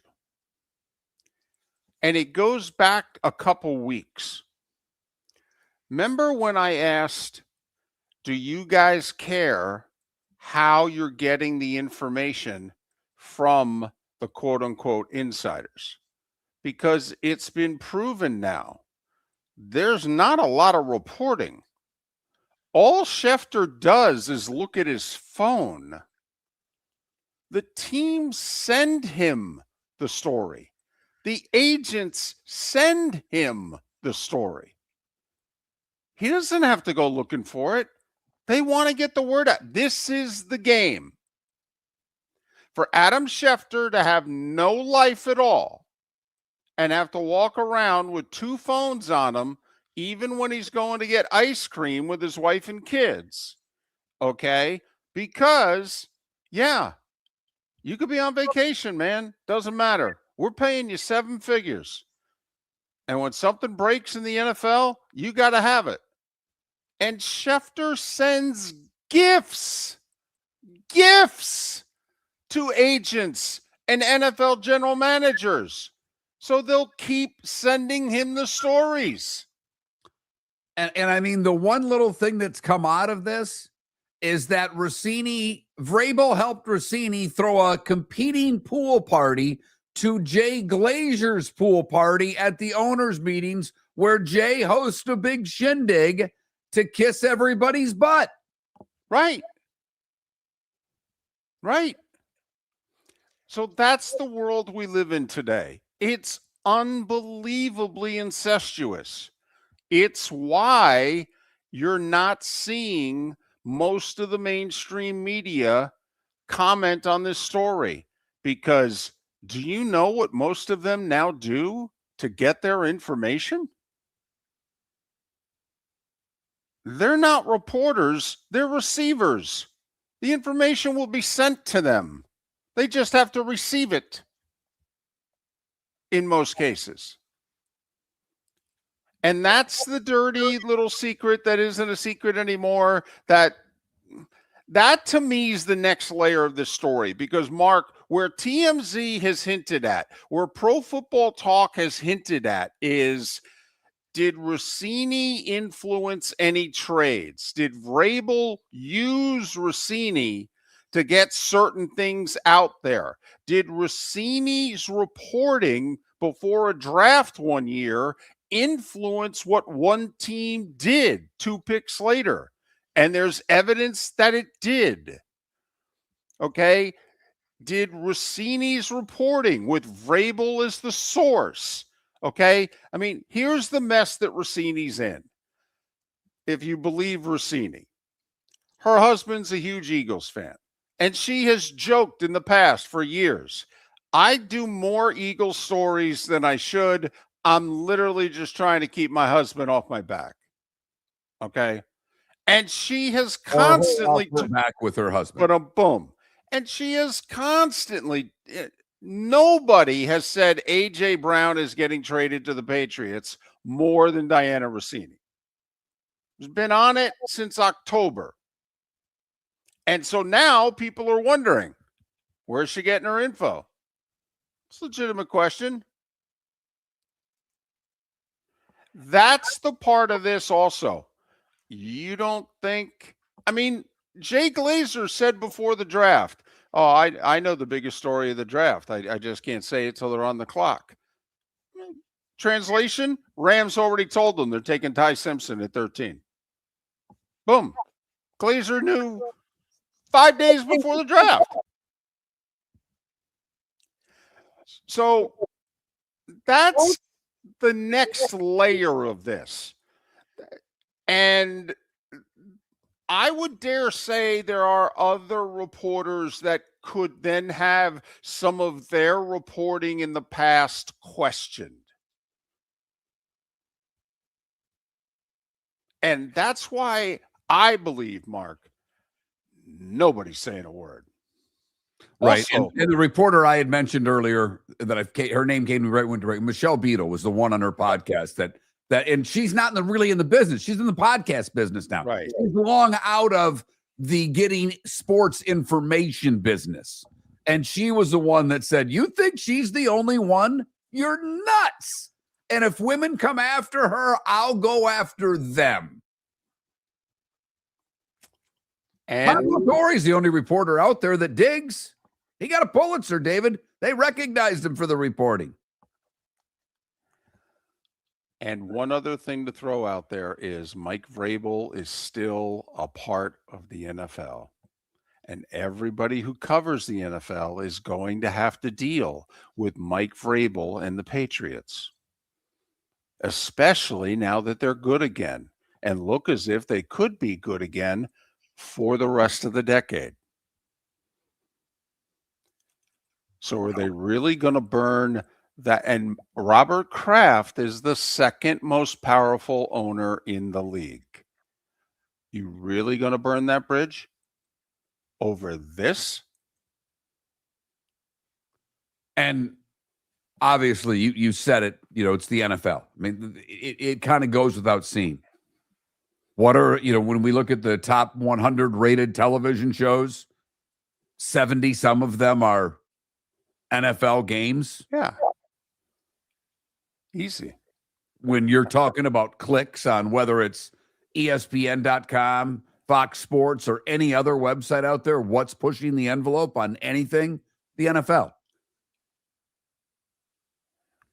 So that to me is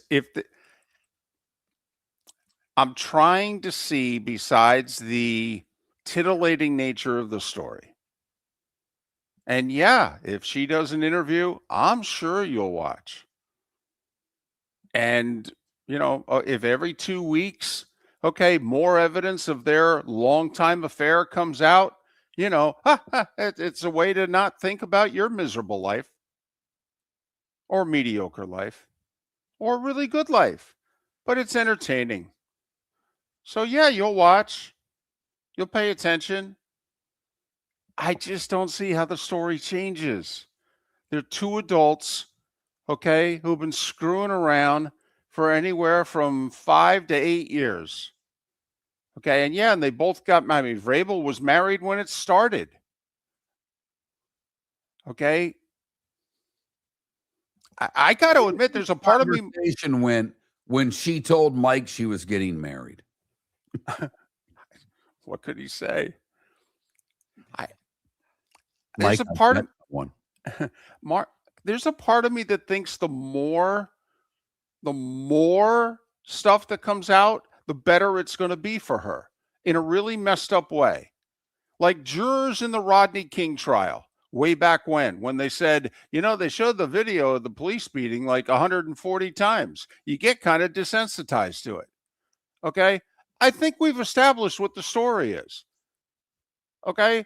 So if they do 23 more anecdotes about when they've met up, okay, I mean, there's a part of me that thinks it helps her. I mean, Mark, you know what you and I, goes back to Tiger Woods.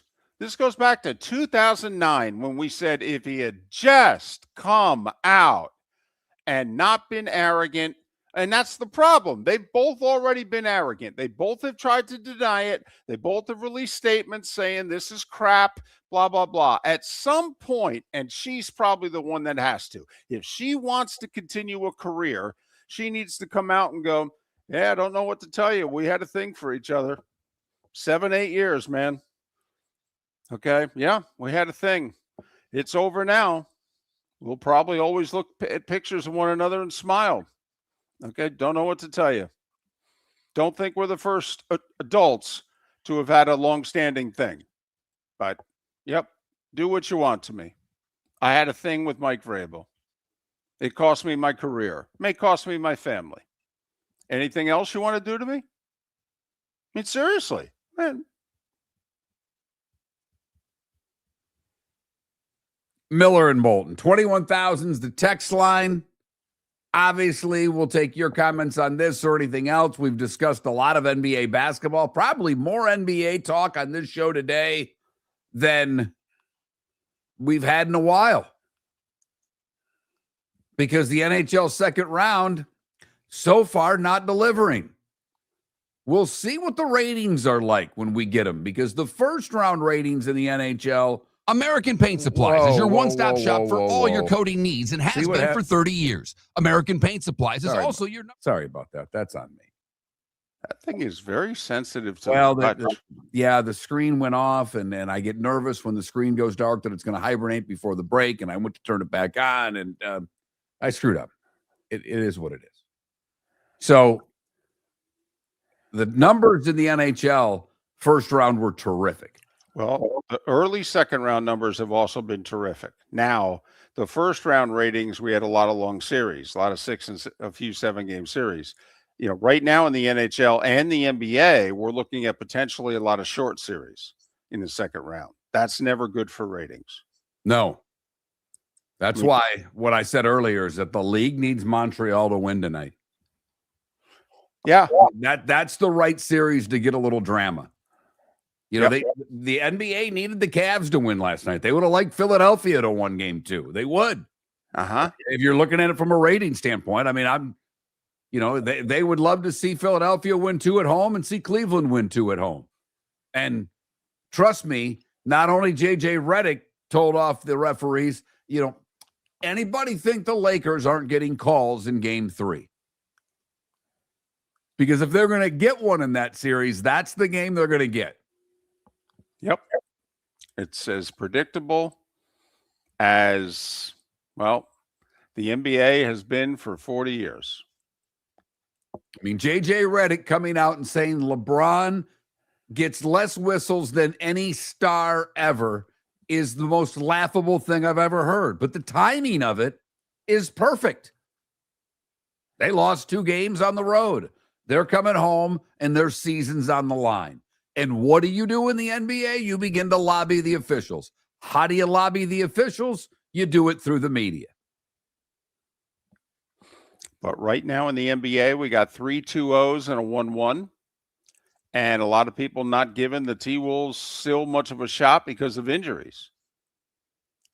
We'll see tonight when the series returns to Minneapolis. And the NHL, Mark's in danger of the same thing. We got 2 2-0s, a 1-1, and Buffalo up 1-0 at home tonight against Montreal. You're right. League wants Montreal to win tonight. Yes, they do. Yes, they do. Miller and Moulton. See if I can hit the button at the right time. I turned a lot of things off here to get this fixed, David. All hell could break loose now, but I do know when we come back, it's Pat Kirwan and actual NFL talk. American Paint Supplies, celebrating 30 years in Naples, is proud to be the exclusive Farrow & Ball dealer in Southwest Florida. The best thing to come from the UK since the Beatles, Farrow & Ball has the colors and paints at American Paint Supplies. See why all the designers and painters choose Farrow & Ball. For 30 years, American Paint Supplies provides the perfect pairing of service and expertise on 6100 Shirley Street in Naples off of Pine Ridge or online at AmericanPaintSupplies.net. American Paint Supplies is your one-stop shop for all your coating The needs. Floor Meisters just doesn't sell Cortec and carpet. They also sell a lot of wood. And what better time than now to stop in and see the nice folks at Floor Meisters for some new hardwood for your home. With white oak wood starting at $4.99 a square foot, that makes it affordable for everyone. With 10 colors to choose from, they have a color for everyone. So stop in, 6281 Naples Boulevard, right next to Costco, or go to the web. It's floormeisters.com. Floormeisters.com. Floor Meisters, just keeping it real. Mark Miller for Sleep Treatment Direct. They are helping me with sleep apnea. And by helping me, I mean curing me. No more CPAP machine. No more snoring. No more tossing. No more waking up exhausted. Their expert team got me the right treatment fast and hassle-free. If you want to feel energized and get rid of your snoring, call Sleep Treatment Direct today. 444-1741. That's 239-444-1741. Sleep Treatment Direct. Sleep safe and The sound. Cape Coral Police Department is growing and they want you to be a part of it. They're hiring new officers. Starting pay is between $74,000 and $90,000 depending on your experience. And with a $10,000 hiring bonus, you could be making $100,000. Enjoy paid holidays, off-duty details, plenty of OT opportunities. They're also hiring dispatchers and professional staff. So go to capecops.com. capecops.com. Be brave, be best, be Cape. Your roof is your home's first line of defense. At Pelican Roofing of Florida, Ronnie John and their team bring years of experience to protect what matters most, your family and your business. From residential repairs to large-scale commercial roofing, we deliver honest work, fair pricing, and quality you can trust. An upgrade on your roof can lower your insurance costs. Don't wait for a leak to turn into a disaster. Call the experts at Pelican Roofing today. 1-866-9-PELICAN. That's 1-866-9-PELICAN. Online at PelicanRoofingCompany.com. CCC 1332512. If you're a business who targets men, please know there is no better and more economical way to reach your target audience than us at Miller & Moulton. So let us help you make money. You can reach out to Mark at that Mark Miller or me at the David Moulton on X or text us at 21,000. We have a proven product, a good reputation, and lots of quality segments that we can attach your company's name to. Miller & Moulton, we're like that old pizza box. You've had the rest. Now try the best. Miller & Moulton, millerandmoulton.com. This is Miller and Moulton. There are those birds. Hi, Pat. Hello, how are you, my friend? I'm good. How you doing? I promise you, when you turned me on is when they started chirping. They were not chirping before that. They want to be on the radio too. I'm doing great. What the hell?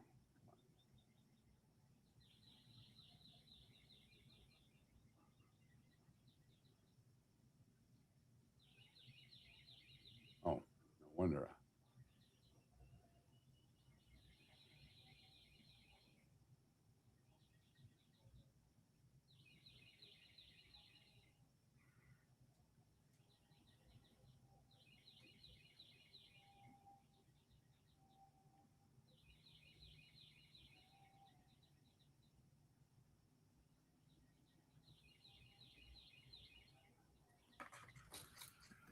How you doing? I'm doing good. I'm back home. Happy to be here. Yeah, Now the studio is completely built at my house, so I never have to really leave again. good. Something good came of the whole thing. Yeah, it's, I mean, it would have been ideal if that place would, but I don't really think they want us there. So this is fine.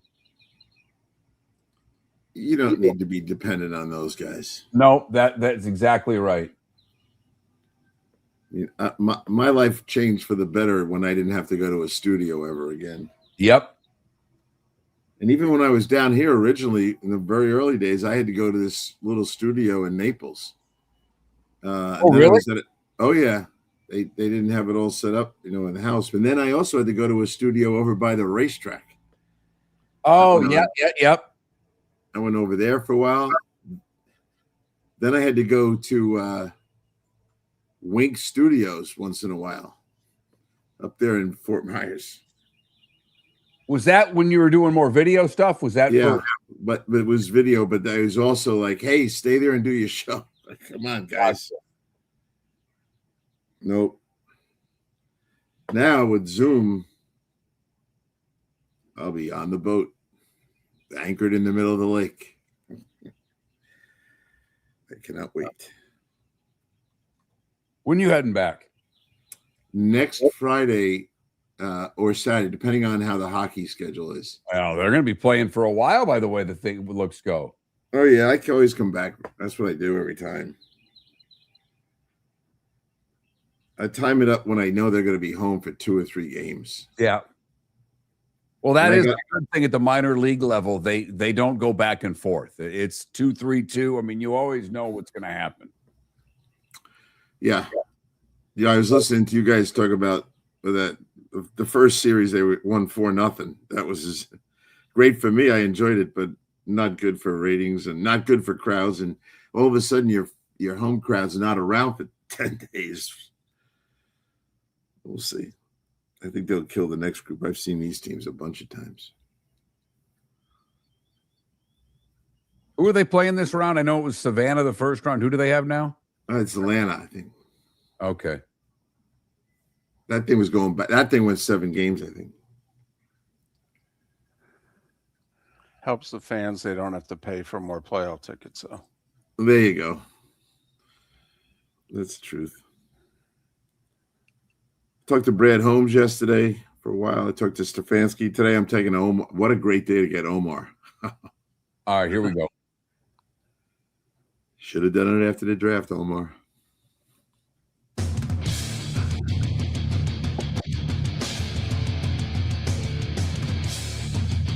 You're listening to Miller and Moulton, coming at you from the Floor Meister Studios. Floor Meisters, keeping it real. And now, here's Mark Miller and David Moulton. we are halfway home, at least on this Friday in Jacksonville and Tampa St. Pete. Final hour of the show, Live Oak Lake City, surrounding areas, our old stomping grounds in the 239 Southwest Florida, Punta Gorda, Port Charlotte, Venice, and surrounding areas. We are Miller and Moulton, millerandmoulton.com, Miller_Moulton on X. Pat Kirwan, for a little while longer, joining us twice a week, courtesy of Pinchers, Tampa to Key West, all points in between. Pinchers, we can't fake fresh. First off, how are you? I'm doing well, and talking to some of the GMs and coaches this week. Brad Holmes yesterday from Detroit. We'll get into that. Stefanski as well. Omar today from Pittsburgh. So it's always good to get their thoughts as they get ready for or finish up the mini camp. I got a problem with mini camp right now. Look, I had this with Kevin yesterday. Get this. So you rookies come in, college draft picks and college free agents. And by the way, we're going to crack almost 500 college free agent signings this year. I got a bunch of teams with 20, 18. So we're going to get to just about 500 college free agents. But you have these kids in for a long weekend, and you're not allowed to have your, I like to call them the varsity quarterbacks out there. So what are they learning? That you need, and it's illegal. Kevin goes, well, we're not allowed to. I go, well, that's the dumbest rule in the world. I'd have the varsity guys out there, to tell you the truth, and start taking some evaluation of the receivers and the running backs and the line. Put some pressure on these kids to learn stuff. What are they learning if there's no quarterback out there that's going to make the team? It's ridiculous. Pat, on the number of college free agents, give me the reasons why. Is this, I mean, first off, 500 of them, I don't know how many do 10%, do 50 make a roster at the end of the day? I know some will end up being practice squad guys, but is this just financial bookkeeping that these guys are cheaper if you end up keeping them, and they're special teams guys? When you look at 500 college free agent, then obviously all the draft picks, of which there's another couple hundred there. So what percentage of these free agent signings are making teams, making rosters? Normally it's about a round worth 32. So that's pretty low. And then you're going to see another, 30 or so on the practice squads. But some teams rotate their practice squads. They want to see a guy for 8 weeks, release him, and get one of the other guys they had in here. I did ask the two coach and GM yesterday, how many of your guys that you signed, college free agents, had a draftable grade, and how high was the highest grade? So I said, I don't need the names. That's not fair. But ironically, Detroit only signed 9 college free agents. One of the lowest numbers, but 7 of them had draftable grades, and one had a 5th round grade, and one had a 6th round grade. Now you feel like you're stealing a draft pick when you're taking a 5th round graded guy as a college free agent. Those kind of guys make teams. Is that also Detroit basically showing, hey, we have a veteran roster? There's just not as much room for you guys as there is elsewhere. We pretty much know. I would think the Lions pretty much know right now who they're going to battle with. Yeah, I think the one guy that, from my opinion, not from them, I wouldn't ask that question, but I think Luke Altmaier, the quarterback from Illinois, now they only have 3 quarterbacks on the roster, and he's the 3rd one. He'll make it. He'll either be on the practice squad or be as the 3rd quarterback, and they like him a lot. I would suspect he was the guy with the 5th round grade. So you're a good question. So here's the guys who had 20. This is interesting. This will give you a chance to think about that. Kansas City brought in 20 college free agents.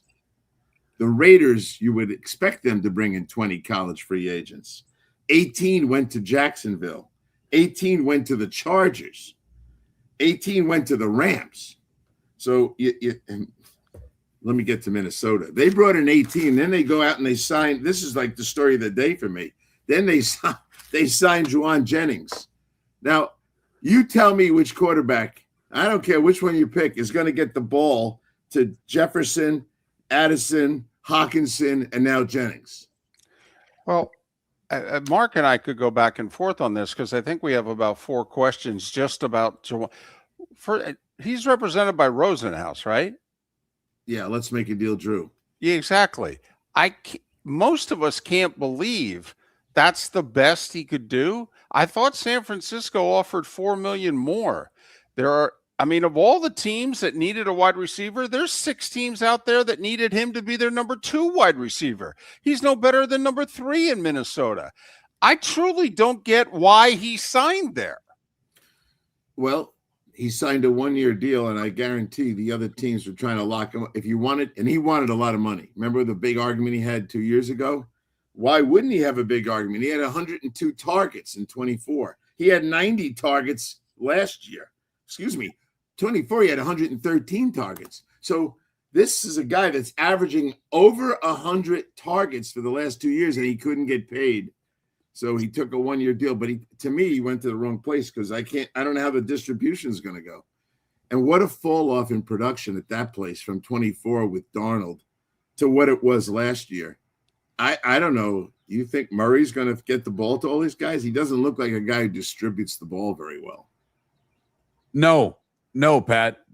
He looks like a guy that wants to hand it off more to me or run around. But so I don't know what's going on there quarterback wise. I do want to pin down more on Detroit since you talked to Brad Holmes. I know all GMs are satisfied with their guy, but they took the Michigan edge. Does he feel that, a rookie on the other side of Hutch is going to be what they need? You've talked a lot about them losing Muhammad down to Tampa. You and I don't know, you like Anzalone a little more than I do, I think. David and I kind of think he's a guy that makes tackles behind the line of scrimmage. But he was a part of that defense. They couldn't keep him. So when he looks at that defense, what does he see right now? What is he telling you that he thinks that defense can be? Yeah, so I'll start with that's the second round pick more, and then I'll go back to the first round. But in both cases, there were ample other guys. They took a tackle in the first round. There were 2 or 3 good tackles still on the board, and they took Miller. Now you get to the second round, which is where your question is, and they take more. You know, Zion Young was on the board at the time, and multiple other guys. Akers from Illinois was on the board. So I just simply asked Brad, I said, when I see multiple options and I see the guy you take when there was other good players, you have to convince me that that this guy won the job because of the interview with your head coach. Your head coach, he relies a lot on his gut instincts of what he thinks of a guy. And he falls in love with the tough guys. And so then I said, tell me about Moore in his evolution. He said he had a significant jump in production and technique as the last year at Michigan. And then we fell in love with him at the interview, which is exactly what I thought happened, because you left Zion Young on the board, which is fine. You're allowed to do that. And they did the same thing at tackle. When they took the Miller, you know, Monroe Freeling was on the board. Big Max, who went to Pittsburgh, was on the board. And Rutledge was on the board as a guard. So, Lemieux was on the board. So they did the same thing. And I think when you have a coach who was a player, who's a tough guy, and that's who Dan Campbell is, you got to prove to him in the interview that you're the kind of guy he wants to coach. Well, to be honest, it's why I was really surprised they took Miller, because that was not his reputation, that he was a tough guy. In fact, some people labeled him a finesse tackle.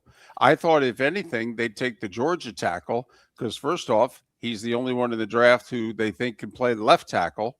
And maybe one day they'd like to keep Sewell at right and have somebody else at left, but also higher ceiling, and Georgia players aren't soft. I mean, that's why I was surprised. I thought that they drafted more for need than who the best player was on the board. And I was surprised of the 3 tackles that were all rated about the same that they chose him, quite frankly. Right. And that's why I asked him the question, why did you pick him? And it came down, as he told me, to the way he presented himself to the head coach. And so they also had to make a decision before the draft that Penei Sewell was going to the left side, because otherwise they would have taken Freeling. He's a left tackle. They decided Penei's going over there, so that right tackle was how they were looking at it. And I asked because of what you just said.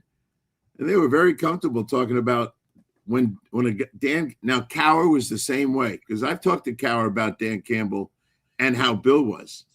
Bill would said they'd march these guys in here and I'd sit down with them, and in 5 minutes I could tell the guy I wanted to coach. And that's what drove me to most of my decisions. So I think Dan's a lot like that. And I think they took guys that you and I might have said, I would have lost money on that one, because I would have taken Monroe Freeling and left Penei at the right, but they weren't doing that. Well, Pat, that's the thing to me. And I'm not asking you. I'm not asking Brad Holmes. I'm not asking you what you think Dan Campbell thinks. I'm asking you, Pat. You've been around this league forever. How confident are you? Penei Sewell was one of the best right tackles, if not the best right tackle in the game. What's your confidence level he can be that good on the left side? Well, first I'll answer it by saying I don't think they thought anybody in the draft was going to be better than him on the left side. So if you sit in the staff meeting and say, who's going to be the best left tackle we can put out there? And they put Penei ahead of the draft picks, and that put him over there. So if it was me, which is why I'm on a radio show, I would have kept him at the right side and put Freeling out there. I can't challenge them. Those guys are pretty good. They fix things pretty fast there, and they're very anxious to get going again. Well, I would have taken the safety from Oregon before I would have taken the tackle from Clemson. Okay, I know they were taking a tackle because they needed one, but I would have taken Thieneman before I would have taken the Clemson guy. One thing I will say, I said it before, Wink Martindale raved about the Michigan edge to everybody. Yep. Raved about him. And I would think that Wink's personality and style is something that Dan Campbell and Brad Holmes could really agree with, if you know what I mean. Oh yeah, and Dan would probably sit down with Wink for about a day or two. Those guys, I could see those two guys in a fishing boat for a weekend talking about guys eating the fish raw too. Just ripping the heads off it with their teeth. I got the head this time. You can have the body. Pat Kirwan, NFL Radio, Sirius XM 88. Moving the Chains is the name of the show. It's weekdays 3 to 6 during the season. He's also part of the CBS Sports and the NFL Today show. Pat's been with us for, our whole 20 years. Pat, when he does our show, joins us courtesy of Pinchers, Tampa to Key West, all points in between. Pinchers, where you can't fake fresh. More of Pat on the other side. Your roof is your home's first line of defense. At Pelican Roofing of Florida, Ronnie John and their team bring years of experience to protect what matters most, your family and your business. From residential repairs to large-scale commercial roofing, we deliver honest work, fair pricing, and quality you can trust. An upgrade on your roof can lower your insurance costs. Don't wait for a leak to turn into a disaster. Call the experts at Pelican Roofing today. 1-866-9-PELICAN. That's 1-866-9-PELICAN. Online at pelicanroofingcompany.com. CCC 1332512. The Floormeisters just doesn't sell Cortec and carpet. They also sell a lot of wood. And what better time than now to stop in and see the nice folks at Floormeisters for some new hardwood for your home. With white oak wood starting at $4.99 a square foot, that makes it affordable for everyone. With 10 colors to choose from, they have a color for everyone. So stop in. 6281 Naples Boulevard, right next to Costco, or go to the web. It's floormeisters.com. Floormeisters.com. Floormeisters, just keeping it real. American Paint Supplies, for nearly 30 years, is your one-stop shop for all your coating needs. If you are a designer, a contractor, a professional painter, or a weekend warrior, American Paint Supplies is the place where experts go to get expert solutions. At 6100 Shirley Street in Naples off of Pine Ridge, American Paint Supplies delivers the best solutions with the best products with the best support. Meet Gene and his team today at American Paint Supplies. Call 239-566-2700. That's 566-2700 or online at AmericanPaintSupplies.net. Cape Coral Police Department is growing and they want you to be a part of it. They're hiring new officers. Starting pay is between $74,000 and $90,000 depending on your experience. And with a $10,000 hiring bonus, you could be making $100,000. Enjoy paid holidays, off-duty details, plenty of OT opportunities. They're also hiring dispatchers and professional staff. So go to CapeCops.com. CapeCops.com. Be brave, be best, be Cape. This is Miller and Moulton.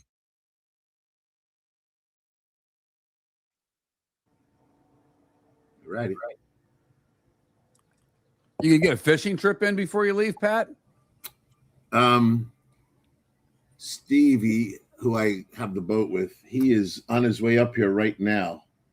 And I gave him a whole set of furniture from the living room. My wife wanted new stuff or something that she was crazy about. So Steve lost all of his furniture in the flood, in the hurricane, everything in his house.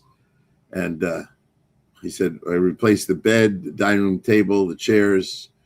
And he goes, I know we got to get to the living room stuff. I said, you don't have to do anything. This stuff is like 3 years old. Come and get it. So he's on his way here right now. And because of that, I probably think Sunday would be our day to fish if the wind stops. Do you remember last Saturday? Holy moly, was it windy. So trying to get out more likely on. I don't like to go out the days that I have hockey as well because Saturday night is a long day. Yeah, and you can't get back in time for the start. So Sunday's the right day. Anybody that doesn't think the water beats you up being out there all day, between the sun and the waves and just everything, I'm with you, Pat. When I go fishing all day, usually by the time I get home and you help clean the boat and all that crap, that's about it. That is it. Because you're also, at least with me, taking into account that, back when I could drink, there's at least 10, 12 beers going down in my 10 hours on the boat. So I'm ready for a nap when I'm done boating, not going to a hockey game. No, and with the 7 o'clock start and us down coming off Marco Island, you got to get off the water at 5 o'clock, the latest, to make it up there. So, no, Sunday is the right day.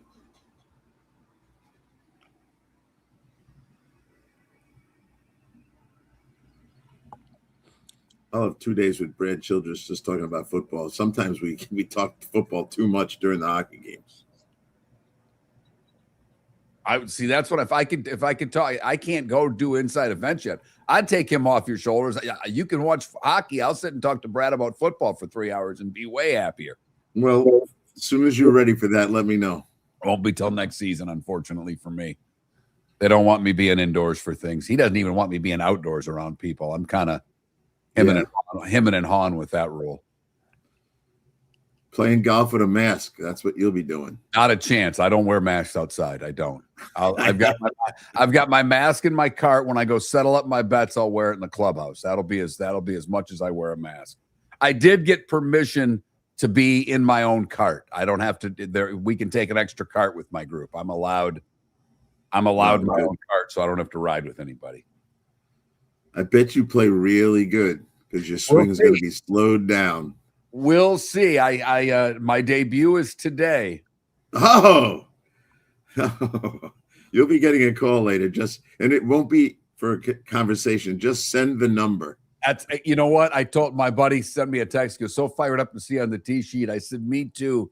How happy am I going to be? However, when I shoot 94 today, it's like, but it's all perspective. You will be very happy because you're out on the course. I had a guy, I got a new battery for my golf cart. I had to pay someone to install it because I don't do that crap.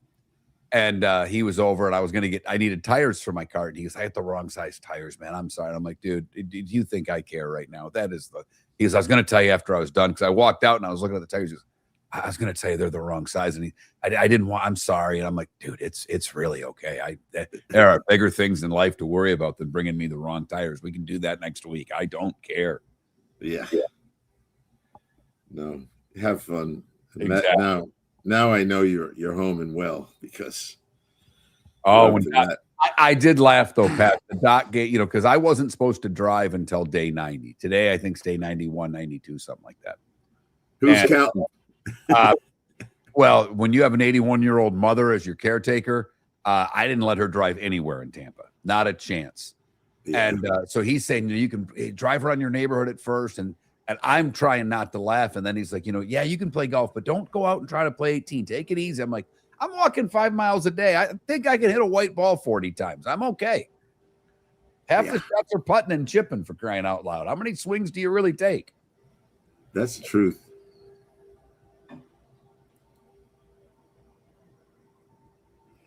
You'd be happy if you had 36 putts.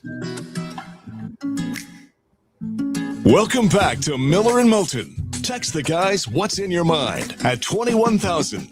That's 21000. And now, here's David Moulton. 21 minutes past the hour. Our remaining moments with Pat Kirwan from NFL Radio's Moving the Chains. Pat and all our guests join us on the American Paint Supplies Hotline, your one-stop shop for all your coating needs. I'm a little surprised because the backup and third-string quarterback situation is so bad, seemingly, in the NFL, that when Taylor Heineke announced his retirement, that I realized he didn't play all of last year, and that means that nobody was willing to bring him into camp this year. I mean, heck, the guy started a playoff game and played really well. I mean, are we sure there are 64, never mind 96 quarterbacks better than Taylor Heineke? Pretty sure they're not. It is interesting how that happens. And sometimes when you're into the middle of the season, it's like these coaches start talking about, oh, he's not from our system and all this other nonsense. So, and it takes one guy who really doesn't think he's worth much. And I'm not talking about Heineke here, because coaches call coaches. And they might have gotten a report on a lot of guys. On the other side of the coin, why is Carson Wentz excited to be in Minnesota? They're never going to get to him. It's funny. I don't know about you, Mark, but when I saw the Jawan Jennings signing, I thought to myself, well, that could mean we see Carson Wentz more and sooner than ever before, because with those three receivers and a tight end, they need a quarterback who can throw the ball. You ain't kidding. Last year, the top three in Minnesota had 8 total touchdowns. The year before with Darnold throwing, they had 19. And that also included Hawkinson only playing in 10 games. So that production is up. But last year that Jennings had more touchdowns than all the 2 wideouts and the tight end in Minnesota. He had 9 touchdowns. That whole group had 8. I don't know who's going to get him the ball. So we had that conversation already. Pay attention to it, though. And who has a third quarterback that looks like Wentz? Nobody. Well, Pat, yesterday we got out of Raiders and Jets discussion, and we probably missed the Vikings. But, the Jennings thing hadn't happened yet, and that's a lot of it. But, Pat, at what point with Murray and McCarthy and, if Wentz gets in there, he might be right now the best thrower of all of them. How long before those receivers start becoming diva receivers? I mean, you just brought it up, the number of touchdowns they had last year. I know Jefferson got paid. I get it. But at some point, if things don't go well, 1, is that a team you look at to get rid of somebody? And 2, how long before those receivers don't start, being a little bit more public with their displeasure? They were pretty close to it last year. If you were watching them on the sideline during the game, the cameras on them, they were, I think McCarthy a couple times came over to high-five him, and they didn't high-five him back. Look, they had 19 touchdowns with Darnold, and last year the 2 of those guys had 5. So they're not happy, and it's going to boil over.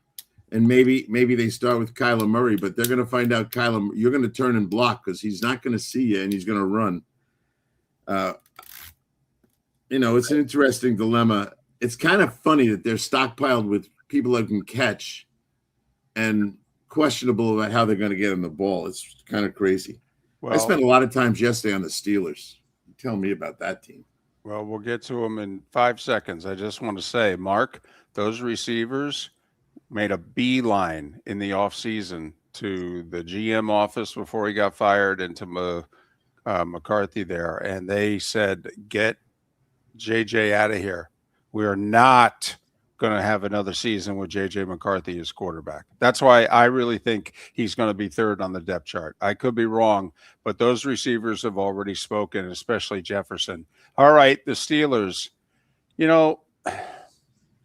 I know they don't have a better option at quarterback, but Pat, at what point do you just lose your sense of humor with this? I mean, are you playing or not, for goodness sakes? Yes or no? Well, he's in town, and he's communicating with McCarthy all the time. So here's my thought on the whole thing.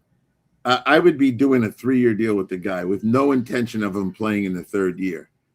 But I would make sure I had him locked up for 2 years so I don't have to go through this again. And if I wanted to walk away after 1, I would eat the cap and go. But I want him for 2 because he doesn't want to do anything but play football. And what are you doing with 4 quarterbacks? No one answers this question. I ask everybody. David, you're the GM here. You're not keeping 4 on the roster. If you try to put one of those young guys on the practice squad, they're going to get claimed. They're going to get signed and out of here. You got to clear waivers in order to get to the practice squad. And between Howard and the new kid, that's not going to happen. So what are we doing here with those guys? What I would do with Rodgers, say, here's your 3-year deal. It's 3 years for $88 million. If I really looked at last year for 13 and what I'm doing here for the first 2 years, you're really talking about a 21 million average, which is reasonable in the world of starters. And he did not play bad last year. And he also, with Mike being the new head coach and the way the players on the team love the guy, it's the way to go. And I would do it. 33 million assigned, 2 million salary. The next year there'd be a $10 million roster bonus and a $5 million salary. So now I got him for 50 for 2. And you put on top of that what he had with his 13. All of a sudden it's reasonable 3-year deal. And if the 3rd year has a big fat roster bonus, which you would cut him before that, but I get 2 years out of the guy. I don't want to go through this next year. I want to know, you can go off to wherever you go, Tibet, and sit on top of a mountain, but we'll see you in 27. We got a texter that wanted to ask you about Devin Moore, the Florida corner drafted in the 4th round by the Cowboys. He's a Naples kid. We loved their draft at the top. And you talked about what you thought the Cowboys did. You talked with Stephen Jones a lot. Just your thoughts And I know you dig into the draft pretty hard on the Naples kid going to the Cowboys. Yeah, well, we're always cheering for those guys. And I remember the guy who went to Washington. I got a chance to get to know him. So if you're a defensive back, you went to the right team, right? There's real reason for opportunity there. And they're so focused on fixing the defense that a fourth-round pick for them is still a guy that they're going to consider playing. Interesting enough, they took him ahead of Overton, who they also took in the fourth round, who's a really flexible defensive lineman, could play at a lot of different spots. So Caleb Downs will be out there. I think just talking to Steven, and I talked to the personnel director as well, they're trying to inject a lot of youth into the defense. I think Moore has a chance. He'll make the team number one. He will be in some form of rotation, and he'd probably start out as the backup corner, maybe the fourth corner on the team. That's okay.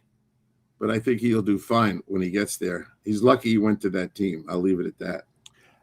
I'm just going to throw this out there. I think for 2 years in a row now, the Cowboys have had a bad scheme. Even though Zimmer and Eberflus can both coach.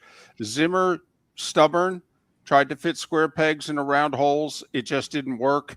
And Eberflus kind of went with his system, not necessarily matching it to their personnel, and he tried to switch midseason. I actually think they'll be much better off this year, Pat. First off, they blew out the coaches, and they blew out half of the defensive players. I think they'll just be much better off despite how inexperienced they're going to be, because their players and coaches have not matched up the last 2 years.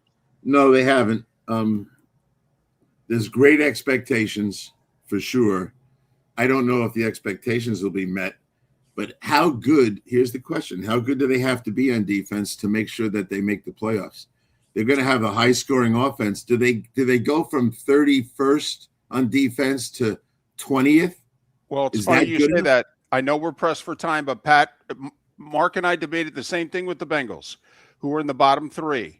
Okay, can they just be 20th or 21st? With that, in theory, with those offenses, they have to carry the day. Yep. I think they can, by the way, in Dallas. And where are you going to have to get to? Is the Central going to be as good? I mean, their over-unders 8.5. You got to get to 10 to guarantee yourself a playoff spot. That would be a big improvement for the Cowboys. He's Pat Kirwan. NFL Radio's moving the chain. CBS Sports, the NFL Today Show. Pat, as always, joins us courtesy of Pinter's, where you cannot fake fresh. Pat, have a great weekend, buddy. Have a great weekend. Hit him straight. I'll hit him a lot, probably.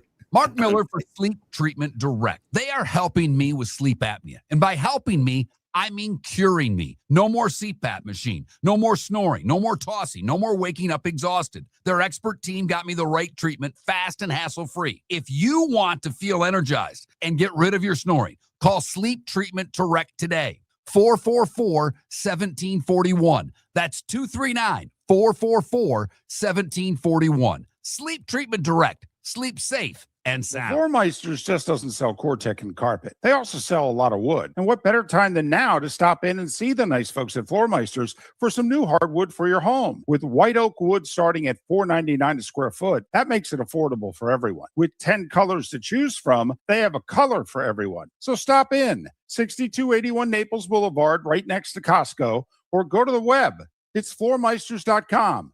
Floormeisters.com. Floor Meisters, just keeping it real. Your roof is your home's first line of defense. At Pelican Roofing of Florida, Ronnie, John, and their team bring years of experience to protect what matters most, your family and your business. From residential repairs to large-scale commercial roofing, we deliver honest work, fair pricing, and quality you can trust. An upgrade on your roof can lower your insurance costs. Don't wait for a leak to turn into a disaster. Call the experts at Pelican Roofing today. 1-866-9-PELICAN. That's 1-866-9-PELICAN. Online at PelicanRoofingCompany.com. CCC 1332512. American Paint Supplies, for nearly 30 years, is your one-stop shop for all your coating needs. If you are a designer, a contractor, a professional painter, or a weekend warrior, American Paint Supplies is the place where experts go to get expert solutions. At 6100 Shirley Street in Naples off of Pine Ridge, American Paint Supplies delivers the best solutions with the best products with the best support. Meet Gene and his team today at American Paint Supplies. Call 239 566-2700. That's 566-2700 or online at AmericanPaintSupplies.net. This is Miller and Moulton.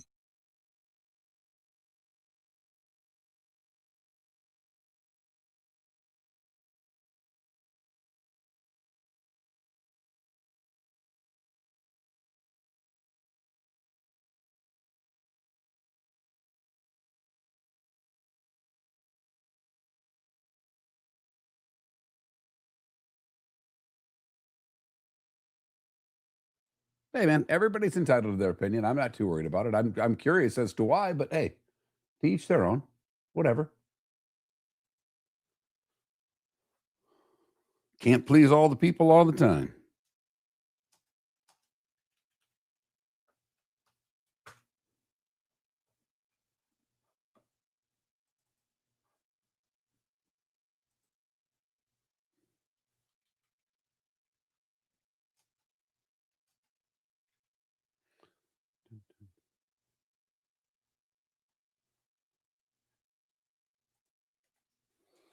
Oh yeah, I got 3 moms I got to worry about. Wife, daughter, and mom. So yeah.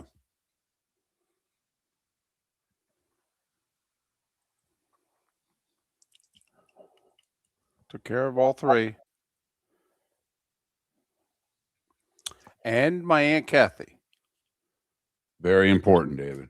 Took care of Aunt Kathy. She's got stuff coming. Flowers and a card for mom. I bought a couple of gifts for my wife, and brunch for all the women. Trying someplace new. We will see if it's any damn good. Ooh, that's a big risk on Mother's Day. That's all right. Only a risk for me. What are they going to do, bitch? I'm paying.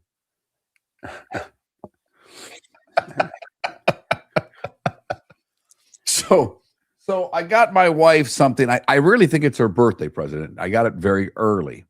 Okay. And she got it done. It was for a car. She wanted her windows tinted. And it wasn't cheap. I thought it was a lot less expensive than that. And then I look and I said, because she went and picked it up, I said, obviously just put it on my card. And she did.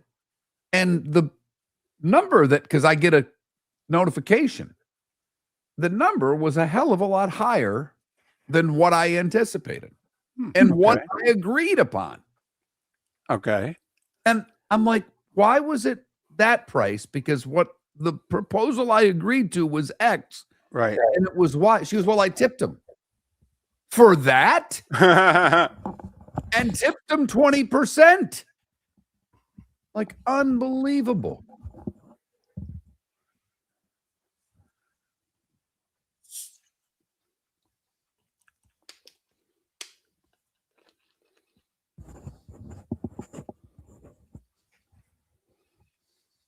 Sonny, I will say, as somebody who's listened to us for a long time, your comment that our show has gone to crap really surprised me. I could see you not liking certain segments, but wow. Be good. Take care of yourself.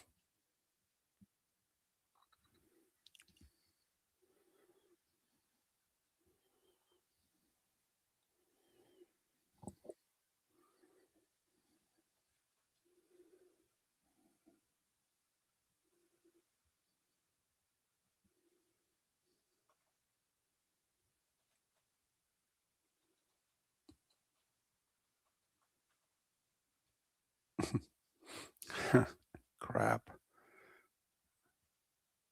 Glad we could help, Joe. Glad we could help. Yeah.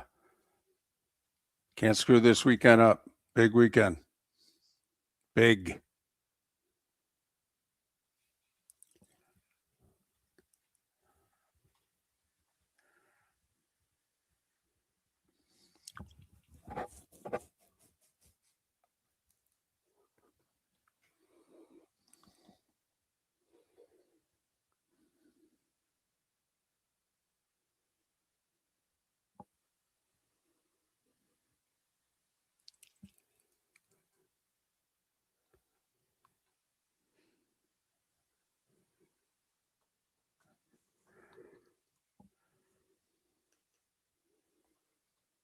You're listening to Miller and Moulton. And now, here's Mark Miller and David Moulton. 22 minutes till the top of the hour. Hey, thanks for being with us. We really do appreciate it. Miller and Moulton, millerandmoulton.com, Miller_Moulton on X. It is Mother's Day this weekend. Just, chance that some of you maybe, I don't know, so busy focusing on other things. Can't get this weekend wrong. You can't. A scale of 1 to 10 this weekend, you got to be an 8 or higher. Just saying. And even if you're getting a late start, might cost you a little more than you want, but just saying. Got it. B plus or the worst grade you can get this weekend's a B. But I believe the grading is easier this weekend than you think. Okay. This is a weekend where, to be brutally honest, your presence can be your present. You don't have to go spend a ton of money. You have to spend time with your mother. That's what your mom wants. There you go. I mean, really and truly. There you go. I've got a couple of gifts for my wife. I make sure the daughter's got a couple of gifts for the wife. My mom, card, flowers, and out to brunch, but we'll spend time with her. We'll go to church. Well, I won't go to church because I'm still working my magic to stay out of that right now, which is really good for me. And the wife could be listening on the way home. She's driving right now. I could get a lot of help for that, but it's not Mother's Day yet. But then a nice brunch, spend a lot of time together, right? And you're good. Yeah. I don't think, and I know there are a few moms that are listening. Mom, if I'm wrong, 21,000's the text line. If you're in the chat room, and I know a couple of you are, I know one's a grandma too. Let me know if you think I'm wrong. But your presence can be a present. You got to get something. Flowers, card. You can't come empty-handed. You can't be a jerk. Right. It can't just be brunch. Right. Okay. But, and we understand for those, their moms are no longer with them. Like this will be the first for my wife without her mom. I'll be curious how she is on Sunday. And we'll be thinking of you. Our hearts are with you. That is for sure. But just wanted to mention, just a polite, hey, it's Mother's Day. Got to answer the bell this weekend. That's all. And like Mark said, time, that's B plus minimum, unless you start fighting. So, but I'm just saying, you got to, I don't even know if you can go 7.5 out of 10 this weekend. I think you got to get to 8 or above. That's all I'm saying. There's a reason. David, look, I don't pay attention anymore. But for the longest time, there was one thing that never happened this Sunday. NASCAR raced. They don't race on Mother's Day. Are they racing Sunday? I think they're at Watkins Glen. Are you kidding me?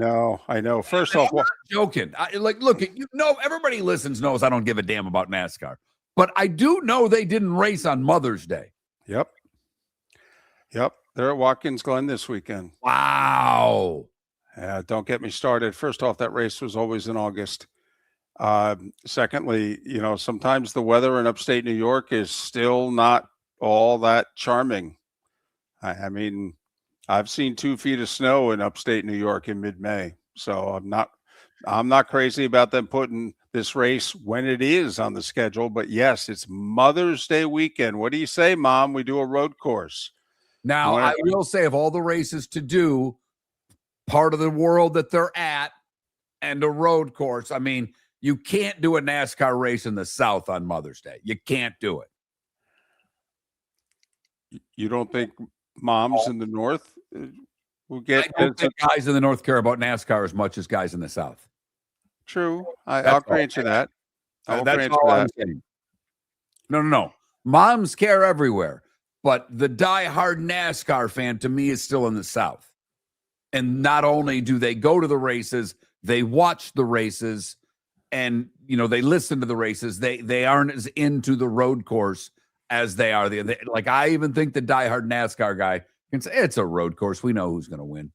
Now, some folks are giving me heat because I said in upstate New York. I will say there's the southern tier, which is like Binghamton, Elmira, et cetera. And then there's upstate, which is, Buffalo, Rochester, and north of Syracuse, Albany, and what have you. It is kind of right in between. So some are saying it's more central New York. Okay. But you get my drift. The weather can be not charming there also. Second weekend in May. You guys know that. David, That was isn't my anything point. north of New York City, upstate New York? In the city, that's how they feel. As a Okay. Michigander, we Right. go up north. Up north is basically anywhere north of Midland. And that is a huge area. Once you've passed Midland, you're up north. Right. Mark, in the city, they consider Yonkers up north. Okay. So I digress. I just want to throw this out there, which also, the schedule will be released the middle of next week. So apparently they're finalizing a 5-game Netflix schedule. They get the 2 games on Christmas Day, which they've had for the last 2 years. This is the third year of a 3-year contract for that, by the way. So be curious, will it be renewed? Will it be added to it? But anyway, so Netflix has the 2 games on Christmas. Mark, 2 years ago, that was all they had. Right. Now the talk is they're going to get 5 games. NFL looking for $100 million per game extra. They're going to get the Thanksgiving Eve game. That's going to go to Netflix. They're going to get the week 1 game in Australia. Rams and Niners. Going to be on Netflix. So you're going to go NBC on Wednesday, Netflix on Thursday, Rams, Niners, NBC apparently producing it. Don't know who the announcers are. So that's week 1, Thanksgiving Eve, 2 on Christmas, and apparently there's going to be a Saturday game the final week of the NFL regular season, and that's going to be on Netflix also. So that's their 5-game package. All right.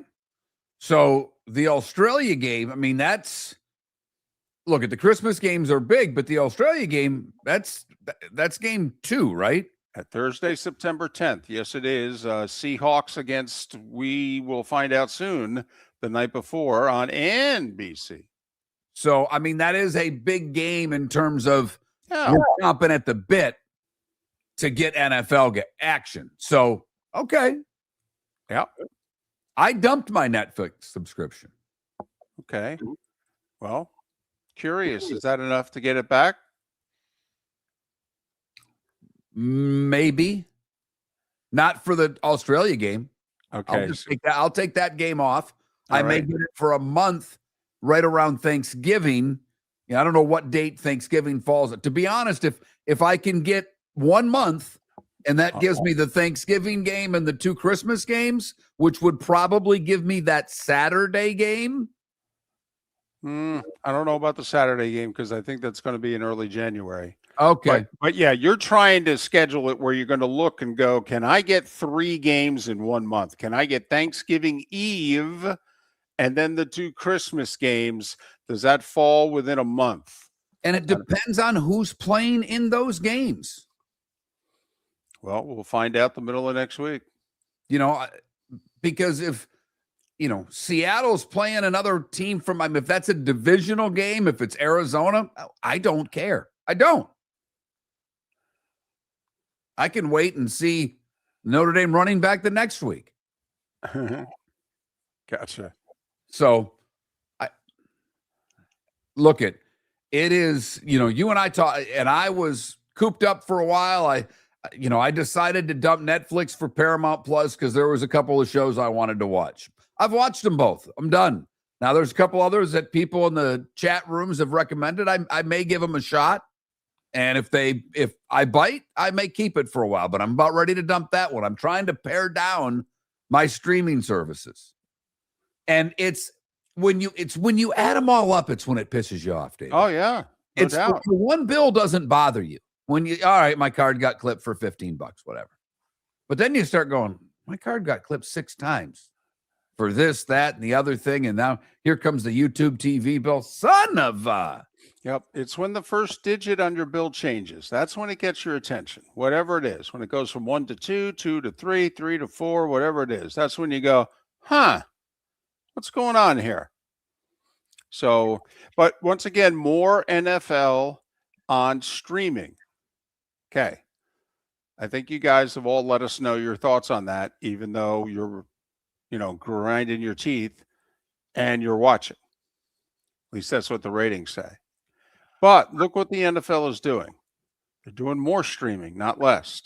They're parsing their package up more, not less. How can the folks running college football not be looking at this? David, how can Petiti and Sankey not say what we don't need is, it's not 16 or 24. That's not the argument. I know between those two it is, but can't we get everybody together and take our TV package as a whole? Right. That's what I think Petiti is looking at Sankey going, listen, Greg, we have 3 TV partners. I want 7. I mean, we're leaving a bunch out. You have 1. What are you doing? Let's sit down. Let me give you my idea of how the money should be distributed. And percentage-wise for our league, for your league, and for everybody else, for Notre Dame, for everybody. Because, hear me out, David. If Petiti were to get Sankey on board, and he were to get Notre Dame on board, doesn't everybody else have to fall in? I don't know. Serious. Mark, I don't know how much more he needs besides the 2 of them, but yes. I know that, but if he has those 2 and says, we're going to take our package to market. Yeah. We can bring you along, Big 12, ACC, Group of 5, or you can do your own thing. But here's what we're going to get you. Here's what we believe the minimum we get you if you come on board. Yeah, I mean, think about who's the AD at Notre Dame now. He's the former NBC number 2 guy at NBC Sports. I mean, he's going to say to Petiti, Tony, you know what our number is. This is what we're making now. If you can make us more, Tony, you've got our vote. It's that simple. Okay? We love NBC. We are loyal to NBC. But, winds have changed. We're not playing USC regularly anymore either, Tony. So whatever you can do. So that's when you look at what the NFL is doing, and the schedule is going to come out Wednesday or Thursday night next week. The people that are running college football with their budgets are exploding. Their football team at Ohio State's double what it was 2 years ago.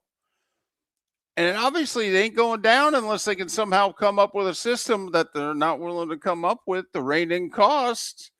So they got to come up with some more money. And David, Amazon Prime is not doing less sports programming. They're doing more. Netflix is not doing less programming. They're doing more. Apple TV looks like they want to do more. I mean, that's just 3 streaming services there. And you start getting streaming services that want even close to all in. And Amazon Prime jumped in with Duke basketball. So they're already, they've already dipped their toe in the college water, David. Right. They're trying to carve out a little something, show that they're serious, show that they're competent, and then, okay, we're going to throw so much money at you. How do you think Fox got the NFL 33 years ago? They threw so much money at the NFL couldn't say no. It was barely a network. They didn't have a single Fox Sports employee. And David, why is Fox a network now? Mark, because they got the NFL in 1994. The NFL and the damn Simpsons. I mean, that's really it. Although Married with Children was pretty solid back in the day. It definitely Don't was. kid yourself. I will say, I liked 21 Jump Street. I know it was tacky. I liked it. And in living color was amazing. Yes, it was. Amazing. Yes, it was. By the way, Married with Children, another show that they couldn't make. We always go All in the Family, which is going to the Wayback Machine. I've seen a couple clips recently of Married with Children. The fact that that show was on television is astonishing to me. Well, some people would say, God bless Fox. And others think it could be the end of civilization. Right. It was the beginning of the end of Western civilization as we know it. Exactly. So just wanted to bring up 5 games. That's it. 5 games. But the statement that comes with it, the NFL is moving games around to accommodate Netflix. It's only going to get more, folks. Your roof is your home's first line of defense. At Pelican Roofing of Florida, Ronnie John and their team bring years of experience to protect what matters most, your family and your business. From residential repairs to large-scale commercial roofing, we deliver honest work, fair pricing, and quality you can trust. An upgrade on your roof can lower your insurance costs. Don't wait for a leak to turn into a disaster. Call the experts at Pelican Roofing today. 1-866-9-PELICAN. That's 1-866-9-PELICAN. Online at pelicanroofingcompany.com. CCC 1332512. Cape Coral Police Department is growing and they want you to be a part of it. They're hiring new officers. Starting pay is between $74,000 and $90,000 depending on your experience. And with a $10,000 hiring bonus, you could be making $100,000. Enjoy paid holidays, off-duty details, plenty of OT opportunities. They're also hiring dispatchers and professional staff. So go to capecops.com. capecops.com. Be brave, be best. Be Cape. Mark Miller for Sleep Treatment Direct. They are helping me with sleep apnea. And by helping me, I mean curing me. No more CPAP machine. No more snoring. No more tossing. No more waking up exhausted. Their expert team got me the right treatment, fast and hassle-free. If you want to feel energized and get rid of your snoring, call Sleep Treatment Direct today. 444-1741. That's 239-444-1741. Sleep Treatment Direct. Sleep safe and The sound. Floor Meisters just doesn't sell Cortec and carpet. They also sell a lot of wood. And what better time than now to stop in and see the nice folks at Floor Meisters for some new hardwood for your home. With white oak wood starting at $4.99 a square foot, that makes it affordable for everyone. With 10 colors to choose from, they have a color for everyone. So stop in, 6281 Naples Boulevard, right next to Costco, or go to the web. It's floormeisters.com. Floormeisters.com. Floor Meisters, just keeping it real. American Paint Supplies, for nearly 30 years, is your one-stop shop for all your coating needs. If you are a designer, a contractor, a professional painter, or a weekend warrior, American Paint Supplies is the place where experts go to get expert solutions. At 6100 Shirley Street in Naples off of Pine Ridge, American Paint Supplies delivers the best solutions with the best products with the best support. Meet Gene and his team today at American Paint Supplies. Call 239-566-2700. That's 566-2700 or online at AmericanPaintSupplies.net. If you're a business who targets men, please know there is no better and more economical way to reach your target audience than us at Miller & Moulton. So let us help you make money. You can reach out to Mark at that Mark Miller or me at the David Moulton on X or text us at 21,000. We have a proven product, a good reputation, and lots of quality segments that we can attach your company's name to. Miller & Moulton, we're like that old pizza box. You've had the rest. Now try the best. Miller & Moulton, millerandmoulton.com. This is Miller and Moulton.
Oh.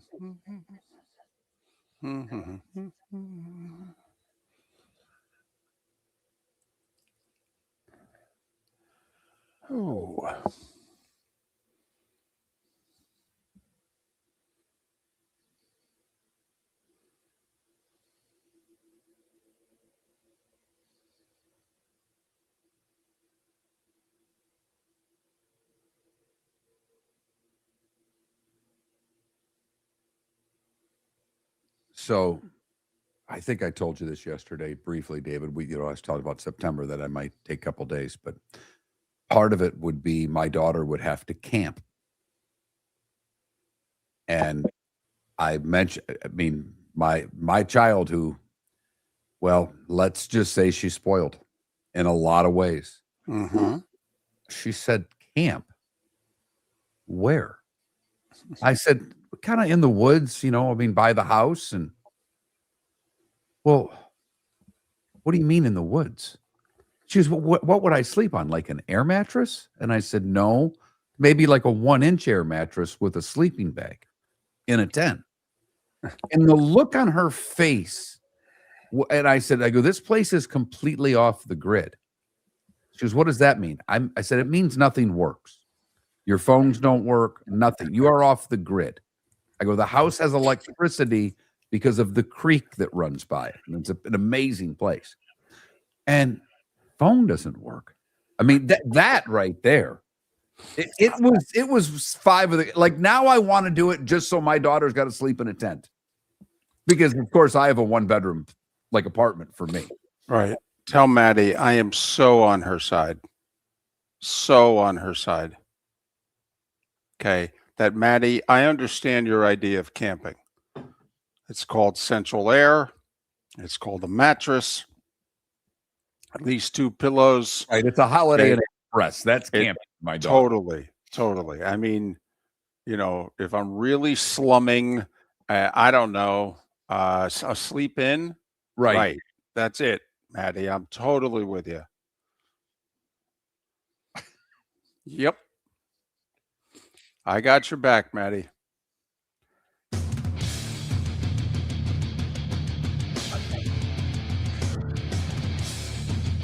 You're listening to Miller and Moulton, coming at you from the Floor Meister Studios. Floor Meisters, keeping it real.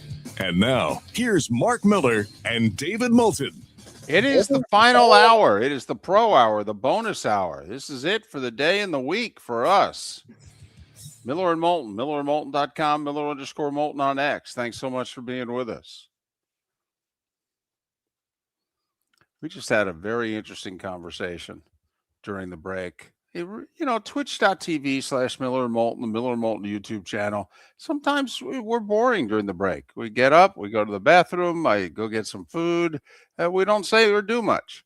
Sometimes, us and the listeners hash it out. I mean, one listener unloaded on us about 30 or so minutes ago during the commercial break. But we just had a little discussion, little story. Miller and Moulton are of the age where, during the summer, what did you potentially do during the summer? Summer camp. Right. Never did a summer camp. Now, I mean, I did a couple of sports camps when I was a little older, but I mean, that was staying in a dorm room at either Michigan State or the University of Michigan. I didn't do summer camps. Never once the leave town for 3 weeks summer camp and, have the hot dog eating contest at Camp Mohawk. No, I didn't have those either. Okay. But I had the summer camp where you went every day for like a month or 2. Yeah, I never did that. Really? Never once. Interesting. No. Interesting. My mom, when she was trying to be a good Catholic, sent me to CYO camp 1 month. I was, I don't know, 7, 8, 9, something like that. Right? That was just a one-time thing, but oh yeah, we did it. I did a couple sports camps as well. Oh yeah, sure. But anyway, Mark was talking about, do I do some kind of a camp with my 12-year-old daughter? And he starts describing what that could be to his daughter, and she looked at him like, "Where's my father? What happened to you up in Tampa? Have you lost your mind?" And for the record, I'm on her side.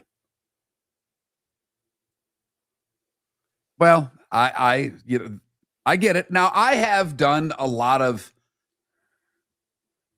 not what's, not the crazy camping that some people do. Not the whole go on a hike, bring the backpack, and we're going to camp here tonight. Right. But- Tents. Right.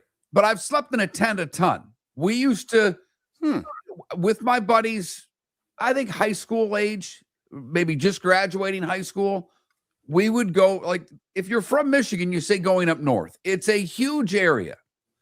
And so we would go up north, and we had a few, like what we called rustic camping spots. Because if you went to a state park or an actual campsite, they wanted you to be quiet by about 10 o'clock at night. And that wasn't what we were doing camping. Right. We were going camping at 17 years old to drink. That's to drink, not drive, but to get pretty banged up and not have to worry about parents. And so we would go find spots that were out in the middle of nowhere in the woods, essentially, and put the tents up and go after it for the weekend. So I remember when I went out fishing with my buddy in Oregon, and we camped at that trip too. But we had a cot, and we had like a 1-inch air mattress and slept in a sleeping bag. I thought that was the catch me out. I mean, I really did, because I wasn't on the ground, on a rock hard ground in a sleeping bag where it was really uncomfortable. Like, I got a cot, I got a little air mat. This is living. There's actually an outhouse up the way where I can go use the facilities in the morning, not tree number 3. This is great. I camped outdoors twice. 2 separate occasions. Both times the trips were supposed to last much longer. Okay. Both times the adults I was with said, "Yeah, this sucks. We're finding a hotel." Oh, okay. Now, I didn't veto. I didn't say, no, but anyway, so, but I've slept, leaves, twigs, it just, this isn't very comfortable. Ooh, this is kind of rolly, hilly. Yeah. Mm-hmm. You haven't really done it, though, until you get rain. Because now tents are much better now for those that actually camp. And I actually believe that there are probably many a tent that you could sleep in and not have to worry about being hit by the elements. But in the 80s, the tent that we were probably using very well could have been from the 70s. Right. That was in someone's garage, and you can take my tent. And you'd set that tent up, and damned if the skies wouldn't let out at night, and you're getting soaked. And there's no two ways about it. You're in that tent, and it is miserable. And when it's raining in Michigan, and it's still, decently warm out, not cold, well, we have these things that you also have in Florida called mosquitoes. You know where they seem to find a way where it's dry? So not only are you getting rained on in your tent, the mosquitoes have found their way in your tent. And it is camping in wet weather is one of the more miserable things that you can do. And there's nothing good about that. You can only drink so many beers at that point to try to get rid of the pain that you're going through. Mark, both my camping excursions, one got ended because of rain and the quality of our tent, and the other got ended because of a bear. Ooh. Yes. Now, that would get me to a hotel. Yes. That's it. It was over. Okay. There's no way there was going to be a second night. It's kind of like how I feel about, water in Florida. Mark, I assume every driver has a gun. I assume every waterway in Florida that isn't a pool has an alligator. Well, when you do see the gators swimming in the Gulf of Mexico, it does scare the hell out of me. I'll be honest with you there. And, it's funny when talking to my daughter about camping, David, I said, it's not like Florida where these people camp where there are alligators around. Like, I don't understand those of you that camp in Florida. I don't. There are alligators here. I'm not interested. But I didn't tell her that where we may end up, that bears are a distinct possibility. I left that completely out of the conversation. All I told her was off the grid. And she said, "What's that?" I said, "It means nothing works. Off the grid. No phones, no nothing." And I mean, just that look of the no phones sent her into a world that she couldn't imagine. Yeah, I mean, she's starting to think that mom and her need to rethink this long-term relationship and maybe go out on their own. Right. I'm sure. Mom can handle it. Mom, you got to remember. Oh, really? My wife went to school in Colorado. She's done a lot of big time outdoors. She's dumb enough that she hiked up a mountain to ski. I mean, no. She's tough. The wife can handle it. Yeah. My wife's idea of camping is like no worse than a sleep in, that has free breakfast and coffee in the morning. That's like the worst camping my wife will do right there. So there you go. Meanwhile, daughter has gone to Cuba, South Africa, has camped all over Europe. Right. We'll sleep on the ground anywhere. Right. She's tougher than both of you. You got a little bit in you. She got it from you. But when it comes to that, I'll put it this way. If there were a Survivor show in the Moulton house, all of my money goes on the daughter. Oh, yeah. Absolutely. And probably your mom next, just because she might beat the both of you to win. I mean, considering how soft her parents are when it comes to camping, I do know for a fact that she's ours. I was there for the birth. Okay. And if you look at the size of her head, she's my kid. So I do know she's mine and ours. But, there are certain things that she does in which I do look around and go, man, is there someone else involved? I don't think so. Well, I also remember because she had a whole lot of, I don't know what the right word for it, but she had eating problems. There's just food didn't agree with her. So she had to find a diet that worked. Right. She's eaten things that you could never eat. Exactly. Does to this day. I just look at her and go, who are you?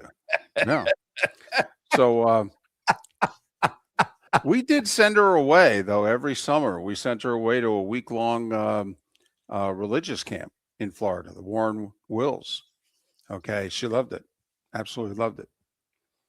So, but anyway, we got into a summer camp discussion. It's mid-May. Decisions need to be made about how we're killing those, 12, 13 weeks that are coming up here, especially in Florida.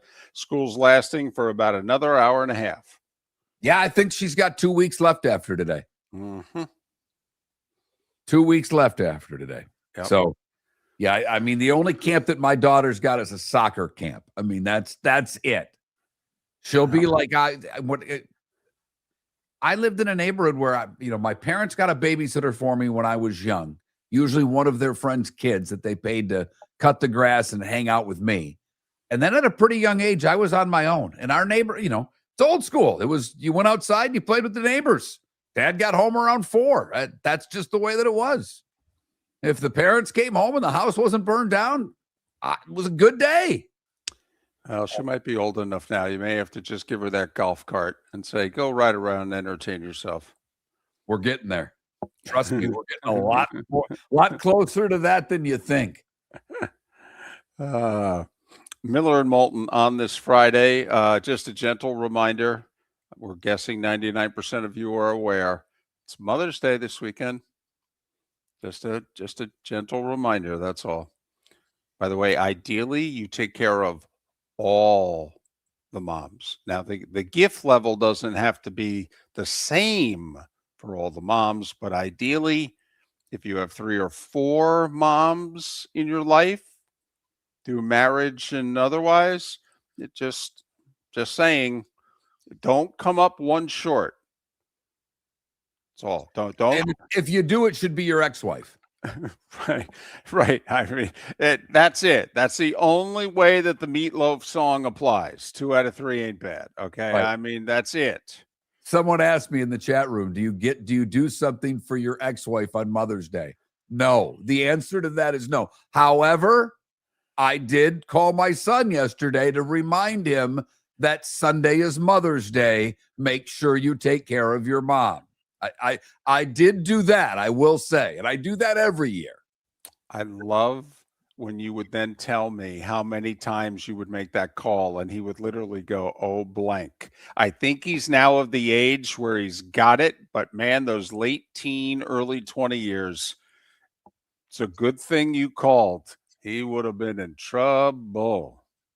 Your roof is your home's first line of defense. At Pelican Roofing of Florida, Ronnie, John, and their team bring years of experience to protect what matters most, your family and your business. From residential repairs to large-scale commercial roofing, we deliver honest work, fair pricing, and quality you can trust. An upgrade on your roof can lower your insurance costs. Don't wait for a leak to turn into a disaster. Call the experts at Pelican Roofing today. 1-866-9-PELICAN. That's 1-866-9-PELICAN. Online at pelicanroofingcompany.com. CCC 1332512. Floor Meisters just doesn't sell Cortec and carpet. They also sell a lot of wood. And what better time than now to stop in and see the nice folks at Floor Meisters for some new hardwood for your home. With white oak wood starting at $4.99 a square foot, that makes it affordable for everyone. With 10 colors to choose from, they have a color for everyone. So stop in. 6281 Naples Boulevard, right next to Costco, or go to the web. It's floormeisters.com.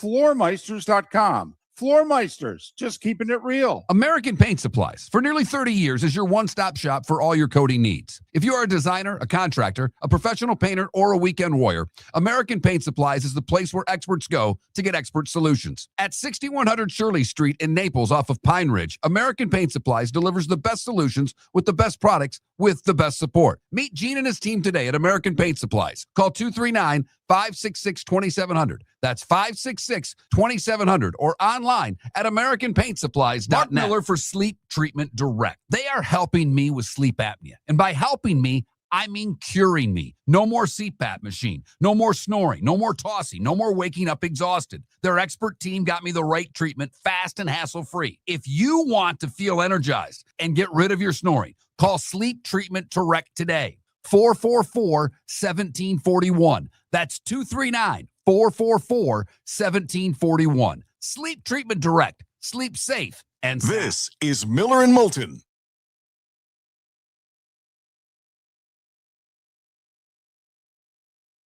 Now you don't VPS. You don't really have a choice when they're that age. I did too. I paid for a lot of things, but when they became, when he became an adult, it's on you now. I did enough of this.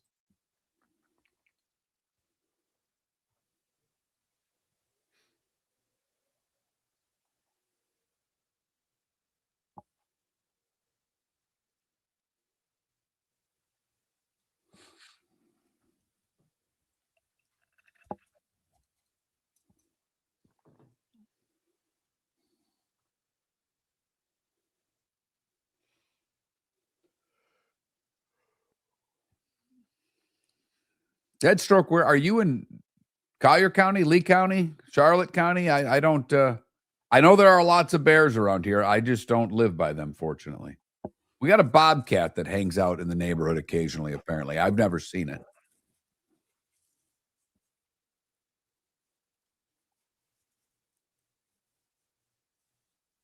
Okay. Yeah, that would do it. That would do it, sir. Probably. Have you ever seen a panther down there? My mom driving from Marco to our house one time saw a couple of panthers when she made that, and I can't think of the word, when you cut through off a 951, kind of the back way into, I know exactly where you are. But right, that's about where you make the left behind the old Comcast building, that little shortcut to take you the back way into Naples, if you will. She saw two panthers on the way to the hospital when my daughter was born.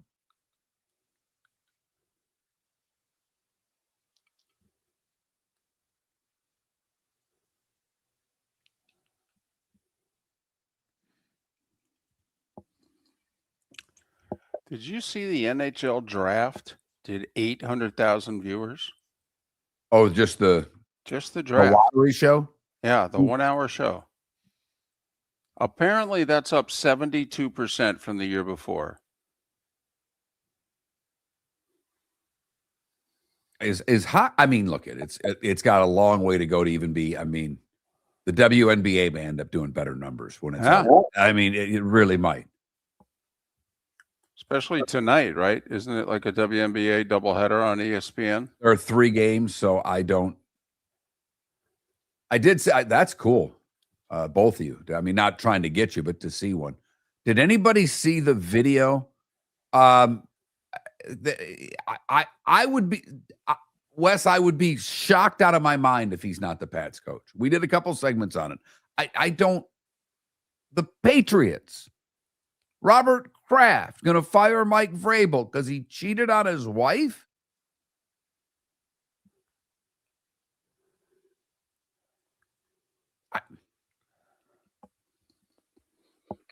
Wes, I think the answer is 0. I mean, like, what is it? That Kashi or whatever it is, the prediction market thing took the chances from the 80% to the high 60s.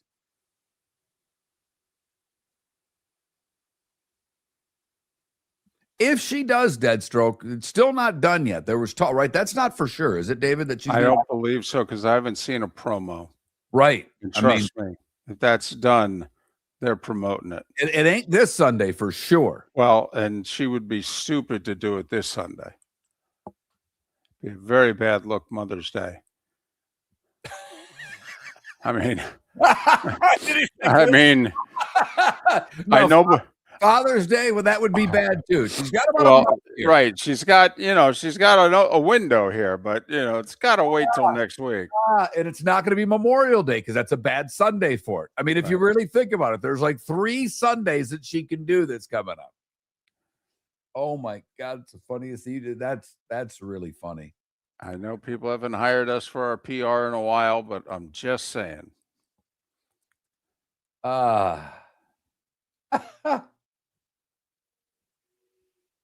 Oh my goodness.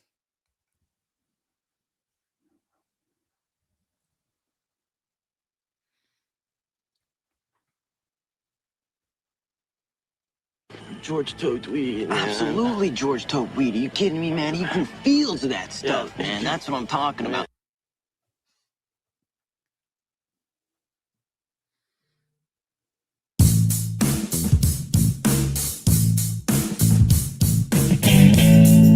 Welcome back to Miller and Moulton. Text the guys what's in your mind at 21,000. That's 21000. And now, here's David Moulton. 21 minutes past the hour. Thanks so much for being with us. Hey, a couple of things. Just want to throw out there. You ready? Yeah, let's go. Serious question, not just for you, but for our audience. If you were Russell Wilson, you've been offered a contract to be the number 2 quarterback with the Jets, pays a few million, and CBS Sports wants to hire you to replace Matt Ryan. Obviously, it ends your career, and you'd be on the set of the NFL Today. What do you do? Well, this is a tough one for him. For me, not ever playing professional football, it's easy. I'm going to CBS.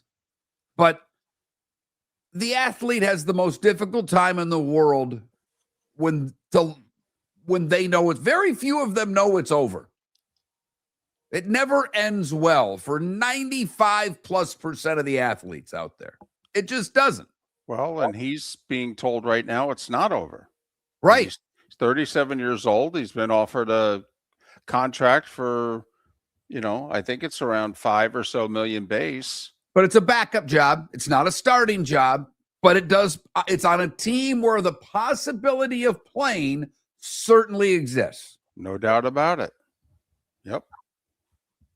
I mean, if there's an act 3 in his repertoire, this would be it. It's a bad team. Mm-hmm. But then again, if you end up being thrown in there, how good of a team is it for you?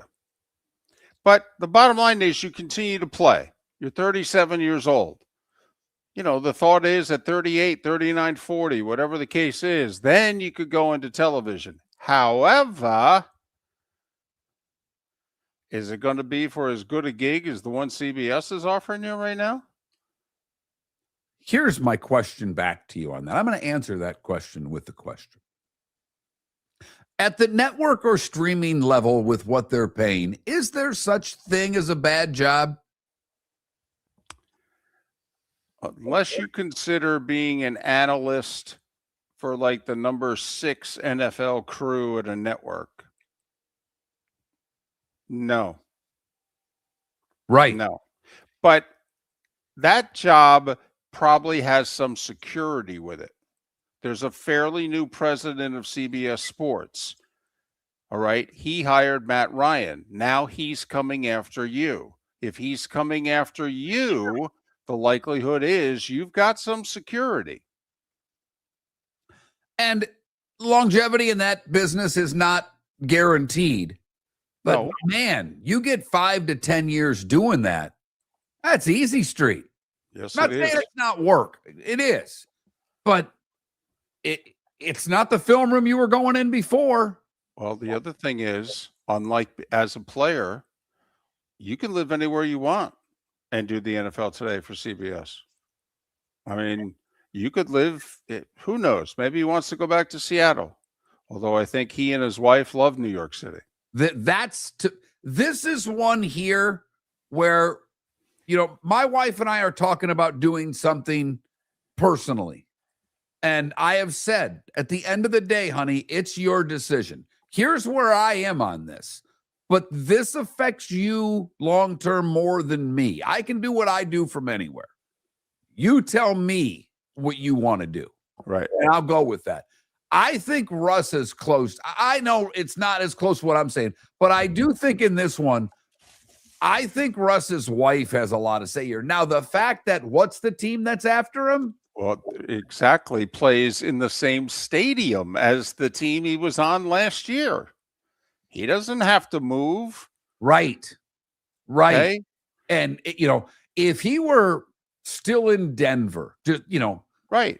then the wife might say, I want to be in the city. Okay. I've had enough of these small towns, Seattle, Denver. This sucks. I need to be in a real city. I'm kidding, folks. But she might, but for her, it's New York or New York. So it's a little easier Right. for it to be his decision. I Now- would pick CBS. But I'm not an athlete playing quarterback in the league. Well, exactly. And most people in sports say you play until they rip it off you and they tell you no.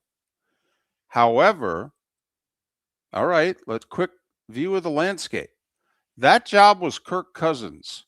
He decided, I want to continue to play football, even if it's 1 year in Las Vegas.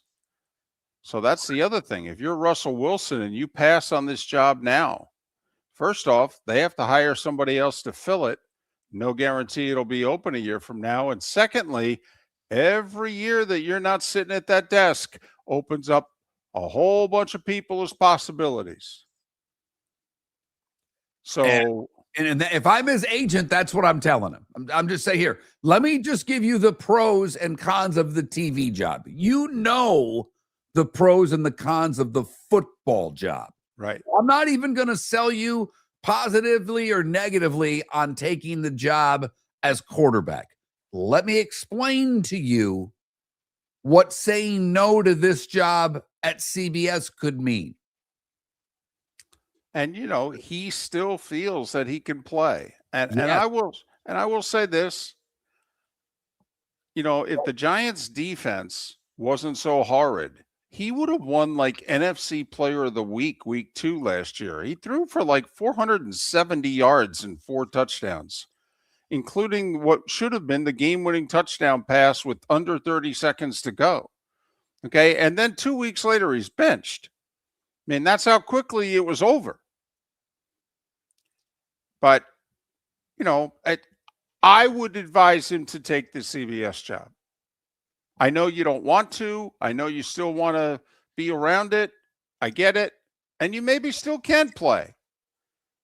But this could be the next 25 years right here. He's 37.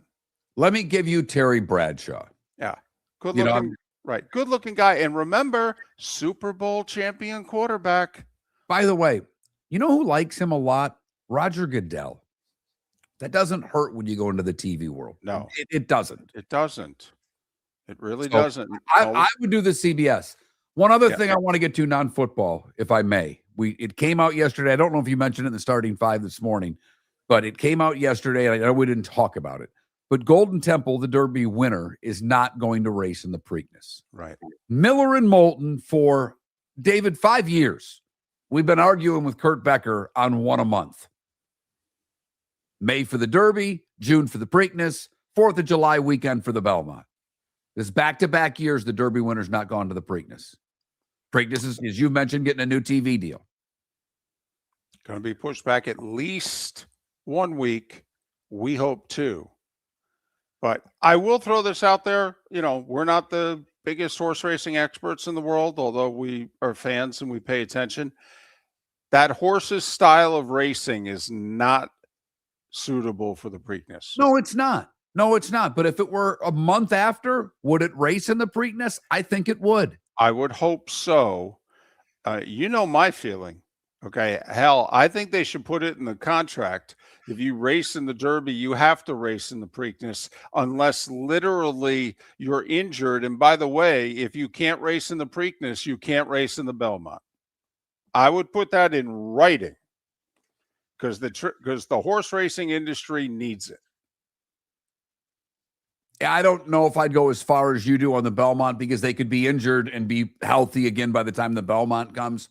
But again, you're ruining the Triple Crown. Totally. These horses don't race that much. It's the one, and I get, well, Secretariat did it in this time, and see, they raced a lot more then. They were trained differently.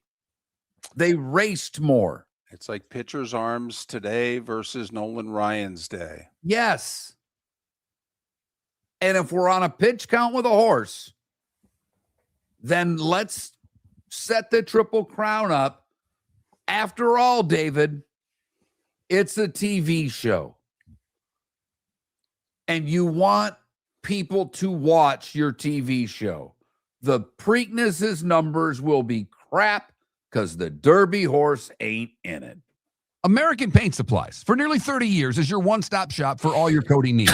If you're a designer, a contractor, a professional painter, or a weekend warrior, American Paint Supplies is the place where experts go to get expert solutions. At 6100 Shirley Street in Naples off of Pine Ridge, American Paint Supplies delivers the best solutions with the best products with the best support. Meet Gene and his team today at American Paint Supplies. Call 239-566-2700. That's 566-2700 or online at AmericanPaintSupplies.net. Cape Coral Police Department is growing and they want you to be a part of it. They're hiring new officers. Starting pay is between $74,000 and $90,000 depending on your experience. And with a $10,000 hiring bonus, you could be making $100,000.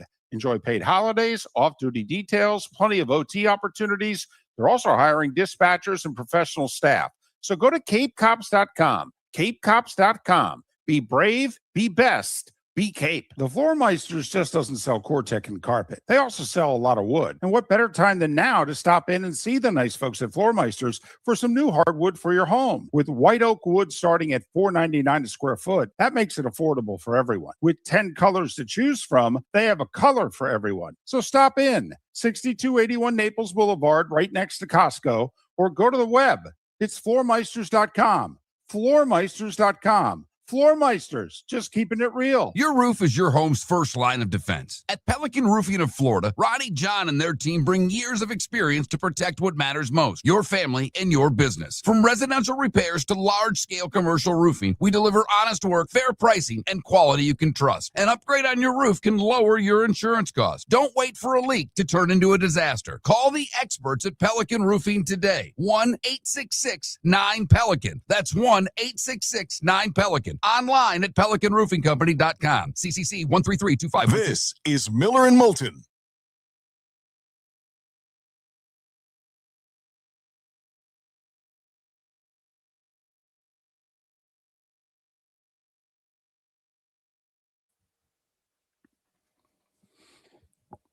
Oh, Tim, I know. I mean, anybody could look good against that defense, but He looked amazing. He would have won the award. It just goes to show you how quickly, congratulations, you're benched.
You're listening to Miller and Moulton. And now, here's Mark Miller and David Moulton.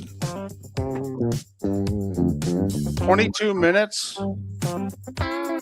till we're done. That's it. Final hour of the week for Miller and Moulton. Thanks so much for being with us. One other television footnote. So I guess Fox just sent out a release of some kind about who's part of their World Cup coverage. Jameis Winston is going to be part of it. Okay. I'm in. Give that man a microphone and a camera whenever the hell you want.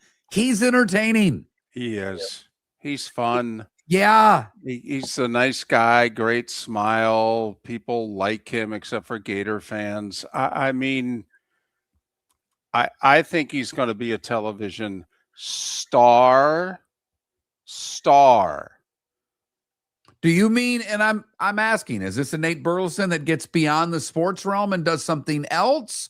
Or is he just in the sports world? I think just in the sports world. I don't know if Jameis has that interest. Also, I could argue I don't know how well it's going for Nate Burleson outside the sports world, but that's a whole other story. Or Strahan. And I mean, Strahan was a Right. much bigger star at the game of football. Right. And also he's had, a monster television career. Monster. Replacing Regis on that show alone would have been a big sports career, never mind how long he's now been with GMA. But the only interesting thing, Mark, I was kicking this around to myself during the break. What is it we don't do anymore? We don't really watch NFL pregame shows. So for as much as you and I like Jameis and think Jameis can be incredible at what he does on an NFL pregame show and postgame show, how many of us are going to watch? David, you'd have to help me. You and I don't watch. I thought people did. I thought the numbers, I mean, they're not what the games are, but. They do. ESPN does 1.5 to 2 million for that 3-hour show.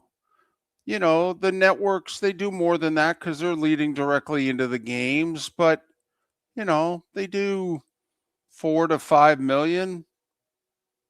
I mean, it's not close to what the audience is at 101. No, I know. But I mean, like, beast mode there, Marshawn Lynch, the little caveats he did, I thought were fun. I think Jameis can be 40 times that. Yeah. From an entertainment standpoint. And I like it. I'm just wondering, is the set enough for Jameis, if you know what I mean? Like, do you get enough airtime? Like what those guys have been able to do with, the NBA? Okay. There's really no other sport that has had a pregame show that's remotely that watched or important.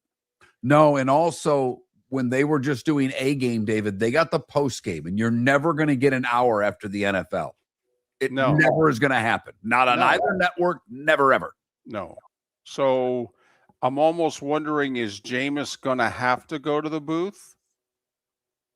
And will that make him bigger or not as big? Yeah. Hard to have the individuality as an analyst that you do, the freedom. I mean, you're still doing the game. Yep. But anyway, so clearly he's got a career going. Oh, by the way, still under contract for another year with the Giants, as I believe the backup to Mr. Dart, but he's apparently part of Fox's World Cup coverage. By the way, speaking of your guy Dart there, you see the Ken and Barbie outfit that he and his girlfriend had at the Derby? Yeah. You have to be one of two things to be able to pull that off. Okay. She has to be stunning, and you have to be a starting quarterback in the NFL. Right. It's like Joe Burrow at the Met Gala. Exactly. Not many of us would want to pull that off. I mean, not many of us would even think about pulling that. David, I'm having a hell of a time because I'm not supposed to get a lot of sun. I'm going to play golf today. I'm going to wear a ball cap. I said to my wife, I might need you to go to the golf store with me because I got to get a big hat. And I don't think there's one that makes this head look good. Like, I'm intimidated by a hat, David. And do you see what they're wearing at the Derby and the Met Gala? No. I do think, though, some of those derby hats you really do need today.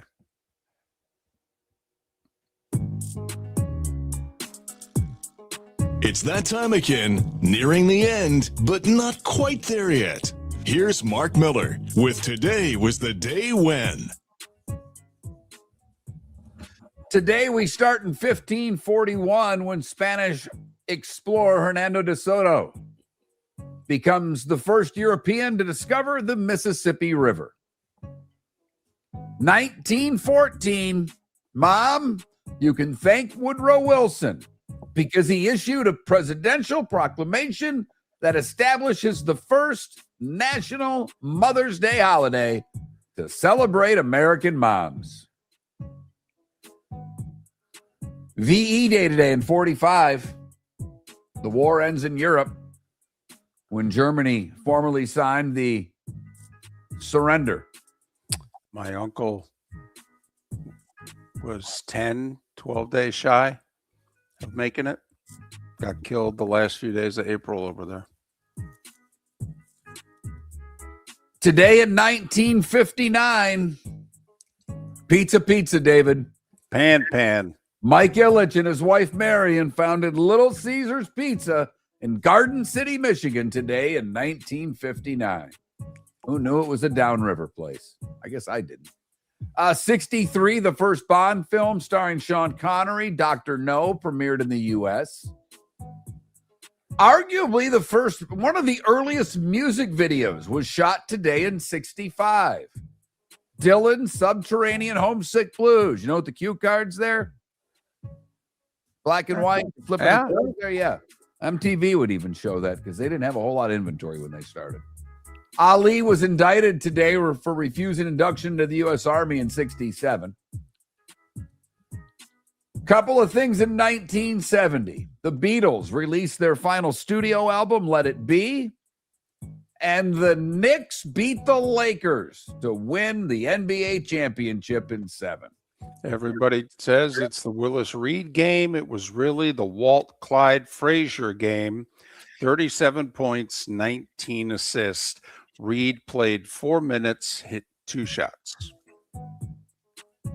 The roller coaster revolution, the first steel roller coaster with a vertical flip, opened today at Six Flags Magic Mountain in 1976. And on that same day, the number one song in the land. I was so hoping you were going to skip this. Was the theme song to Welcome Back, Kotter. John Sebastian's Welcome Back. Horrendous. I paused for a moment because David was singing it in his head. No, not only was I not singing it, as a 10-year-old kid, I think it was the first time I wondered how much cocaine are we doing as a country? Today in 77, for all the deadheads out there, today's the day. Cornell 77. This was the concert that became legendary among deadheads because it's one of the more widely distributed bootlegs from all their touring. 5877 from Cornell. The Cure released their debut album. It was called Three Imaginary Boys in the UK. It was called Boys Don't Cry in the US today in 79. Fun little story here in 81, David. This was a biggie. In Reno, Nevada at 3:30 in the morning, Lionel Richie and Diana Ross meet at a studio. They record the vocals for Endless Love. They needed to do it quickly so they could get it in the film of the same name. Richie flew in from L.A. Ross drove up after her concert in Tahoe. It became one of the biggest hits of the decade. No doubt. The Soviet Union announced it will not participate in the LA Summer Games, retaliating for our boycott of the Moscow Olympics today in 84. You referenced this yesterday, David. I don't think you realized it was today. Gary Hart quit the presidential race today in 87 because of his affair with Donna Rice. Dumbass. Challenge the media to follow him. You'll be bored with what you see. Dude, seriously? So sure enough, they found him on a boat with Donna Rice. I mean, you challenged him. Today in 88, you sent me this yesterday. Why I didn't have it on anything? This was when Schoenfeld went nuts. The referees didn't work, but it was today in 88 in a playoff game. The New Jersey and the Devils and the Bruins had amateur referees work because the NHL referees walked off due to a restraining order brought by the Devils. It was game 4 of the conference finals. The Bruins had won game 3. Schoenfeld and Don Koharski end up yelling at one another. Koharski trips, thinks Schoenfeld pushes him. He didn't. The yelling gets very nasty. Then Schoenfeld says, "You fat pig, have another donut. Have another donut, you fat pig." And ABC in New York had the video. They were in the tunnel. They got it. They aired it. And the NHL suspended Schoenfeld for game 4. The Devils went and got on a Sunday, got a judge to give him an injunction an hour and a half before the game. The officials said, "Blank this, then we're not working." And they had to literally find 3 people in the stands. Today in 94, I know you remember this, David, and this is a very minor footnote in the sports world, but the all-female pro baseball team play their first game. Do you remember what their name was? No. The Colorado Silver Bullets. Oh, that's right. Yeah, That's right. They were sponsored by the beer company. yes, they were. Jadeveon Clowney becomes the first pick today in 2014, and the first Miami Grand Prix was 4 years ago today. In ironic news, Max Verstappen won it. Harry Truman. Oh, go ahead. I was just going to say, and there hasn't been a lead change since. Right. I digress. Harry Truman, Francois Humé, Robert Johnson, the blues guitarist, who only lived at 27, by the way. Don Rickles, Ricky Nelson would have all celebrated birthdays today. How about a little Muskrat love for you, David? Tony Tennille's 86, Mike D'Antoni 75, drummer Alex Van Halen 73, Bill Cowher is 69 years old today, Ronnie Lott 67, Lane Johnson is 36, and Michael Penix is 26. What did I miss, David? You missed Mark Love. Love will keep us together.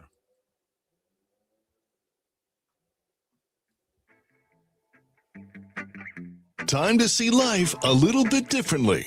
Here's Mark Miller with the good, the bad, and the ugly. What you got, Mark? All right, let's see here. For the good today,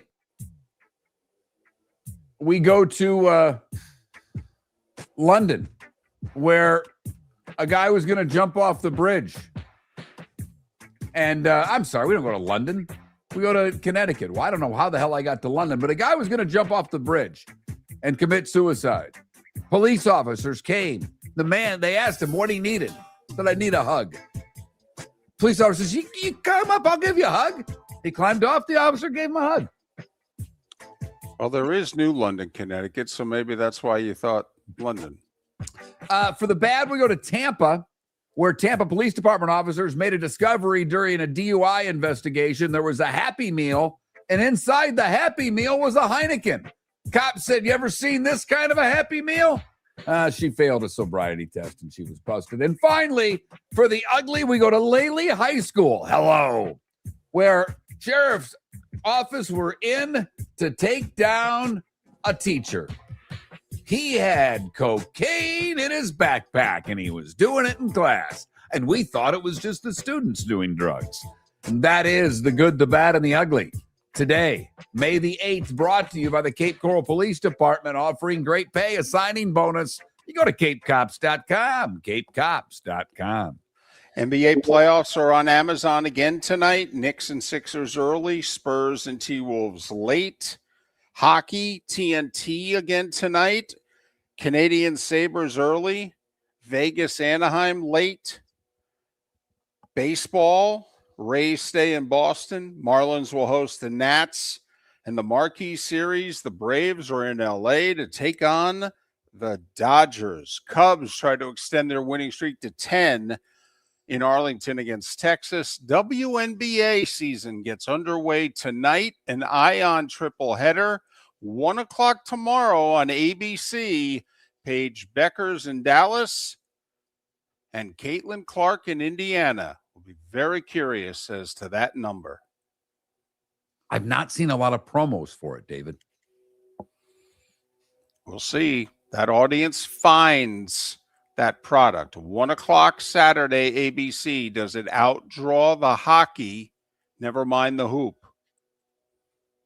American Paint Supplies, for nearly 30 years, is your one-stop shop for all your coating needs. If you are a designer, a contractor, a professional painter, or a weekend warrior, American Paint Supplies is the place where experts go to get expert solutions. At 6100 Shirley Street in Naples off of Pine Ridge, American Paint Supplies delivers the best solutions with the best products with the best support. Meet Gene and his team today at American Paint Supplies. Call 239-566-2700. That's 566-2700 or online at AmericanPaintSupplies.net. The Floor Meisters just doesn't sell Cortec and carpet. They also sell a lot of wood. And what better time than now to stop in and see the nice folks at Floor Meisters for some new hardwood for your home. With white oak wood starting at $4.99 a square foot, that makes it affordable for everyone. With 10 colors to choose from, they have a color for everyone. So stop in. 6281 Naples Boulevard, right next to Costco, or go to the web. It's floormeisters.com.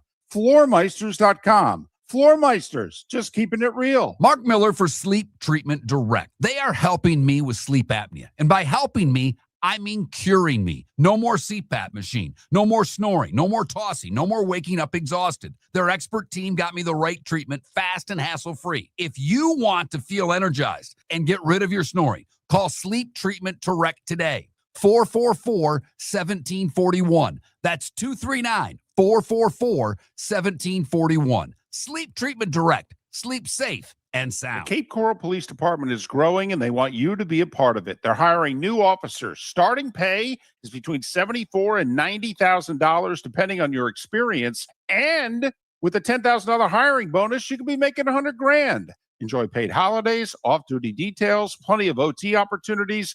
They're also hiring dispatchers and professional staff. So go to capecops.com. capecops.com. Be brave, be best, be Cape. Your roof is your home's first line of defense. At Pelican Roofing of Florida, Ronnie John and their team bring years of experience to protect what matters most, your family and your business. From residential repairs to large-scale commercial roofing, we deliver honest work, fair pricing, and quality you can trust. An upgrade on your roof can lower your insurance costs. Don't wait for a leak to turn into a disaster. Call the experts at Pelican Roofing today. 1-866-9-PELICAN. That's 1-866-9-PELICAN. Online at PelicanRoofingCompany.com. CCC 1332512. If you're a business who targets men, please know there is no better and more economical way to reach your target audience than us at Miller & Moulton. So let us help you make money. You can reach out to Mark at that Mark Miller or me at the David Moulton on X or text us at 21,000. We have a proven product, a good reputation, and lots of quality segments that we can attach your company's name to. Miller & Moulton, we're like that old pizza box. You've had the rest. Now try the best. Miller & Moulton, millerandmoulton.com. This is Miller and Moulton